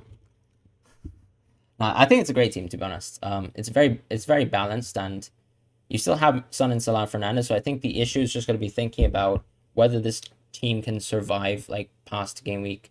Like I think it's just that kind of tough navigation of game week 5 and what your plans are for that. So you have 2 weeks of transfers after this week to kind of address that. So it's probably about that. You've already got Benrahma on your. Oh my god, I'm so sorry, but I missed that. I would probably say actually, I think Harrison might be interesting because you can't. I don't know if you have the budget. You can't really go over budget because it seems like your other defender was Veltman. Oh god, you have Veltman as well. That's a tricky thing. Maybe go Simicast into Livramento as a bit of a stopgap, and then don't touch Veltman. Because basically, Veltman will come back in game week 4. You can live with that. Right now, maybe put a transfer on Antonio. Maybe put a transfer on. Do you get what I'm saying? So I would probably change Antonio, and I would probably change Simicast for now, so that you have 3 starters this week in the back, and then you can play a 3-5-2. Does that make sense? And the next week, we can probably look towards changing Buendia for maybe one of, let's say, Harrison, Traore, or Sarr, depending on who excites us the next week. And then next week, like, you don't have to, like, that Dean transfer is not wasted because Veltman will come back. Does that make sense? And you also have the potential of White playing as well. So I feel like don't touch Dean. I'd probably just touch Simicast for now because you have other priorities to look at, post Buendia, like especially with Buendia, and maybe also if you want to move away from Mahrez, but I think those are lesser priorities. You've used your free transfer this game week, wanted to sell Tony. Should I take hits and bring someone else? I think so. The issue right now is we can only go up to a 7.4 striker, so I probably wouldn't take hits to do that. I'd probably think about maybe waiting for another transfer, and then actually going for maybe a hit for the next week where you can do a double transfer if that makes sense. Maybe especially with Ronaldo coming in, maybe we see it a possibility for us to move Tony into a premium striker, and maybe we go for a cheaper midfielder. Does that kind of make sense too?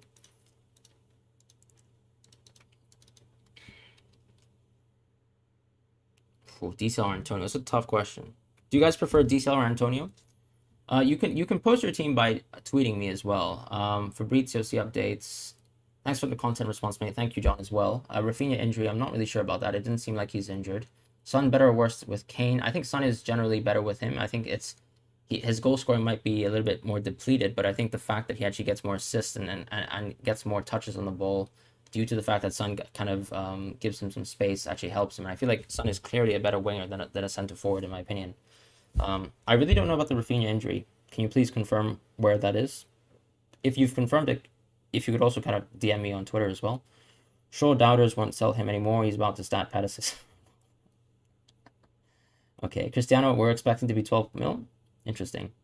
Antonio's the man, but I'm bringing in DCL for Ings. That's the thing. It's like I feel like you want to have Ings at.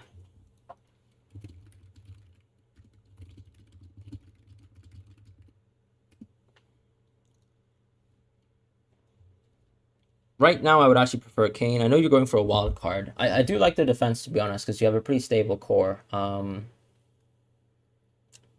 say anything about the midfield. It looks strong as well. Probably do want to have like a 4th midfielder there, to be honest, if we're being completely honest, because I think right now, what are we saying? We're playing a 5-3-2 every week. I think you definitely just probably want to cut down on one of Fernandes or Lukaku or even Salah.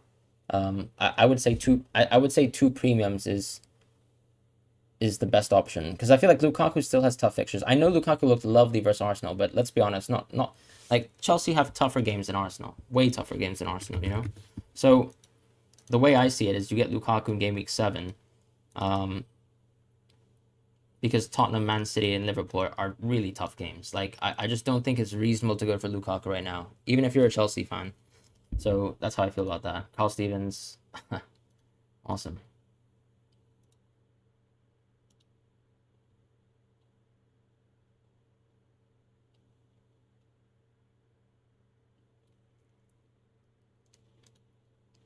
This is a wild card. Sweet. So I wouldn't bench Rafinha this week, is what I'd probably say. I would rather have Rafinha in than Cooper this week, definitely. Yeah.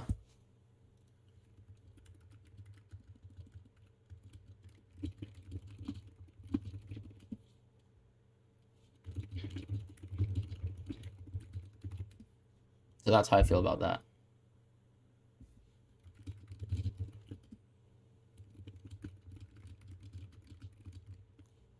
So I can see you've gone all into the City defense. I'm not sure if that's the most logical option. I feel like the Chelsea defense is a really good one as well.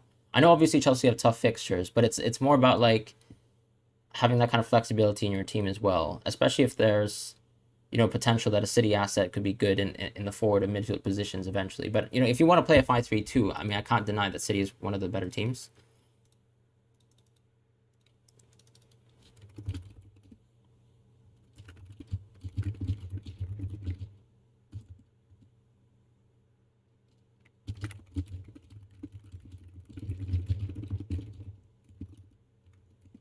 How much is Cooper? I feel like Cooper we could probably move into. Yeah, I feel like definitely. Like I feel like Tanganga is more interesting than Cooper to me.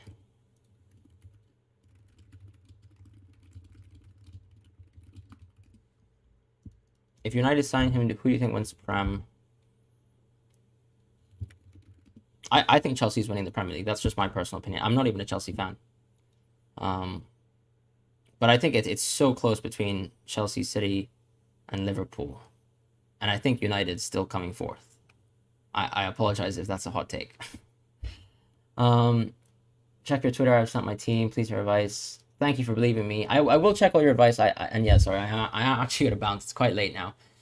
Crazy news. I hope Rafinha is not injured after all. Greenwood is an app. Like I definitely think Greenwood and Jota have slight question marks, especially with the international break, not really affecting some players. Thank you so much for getting us to 5K. In general, thank you guys so much. I'll make sure to respond to everyone on Twitter in a bit. Livramento is for me a long-term bench option, but he's definitely a starter in the Southampton team. If Southampton look to gel a little bit better, and maybe he plays right wing as a consistent attacking threat, then for sure he can end up starting my team. But that's all I have for today, guys, in terms of the live stream. I will respond to you guys on Twitter eventually. I hope you guys have a lovely kind of game week ahead. And I might even stream tomorrow morning as well, depending on how things are. But otherwise, have a wonderful Friday evening. Or, let's see, Saturday morning, I guess, if you're going to sleep soon. All right. Good night, guys. Or good afternoon. What am I saying? All right. See you guys. Take care.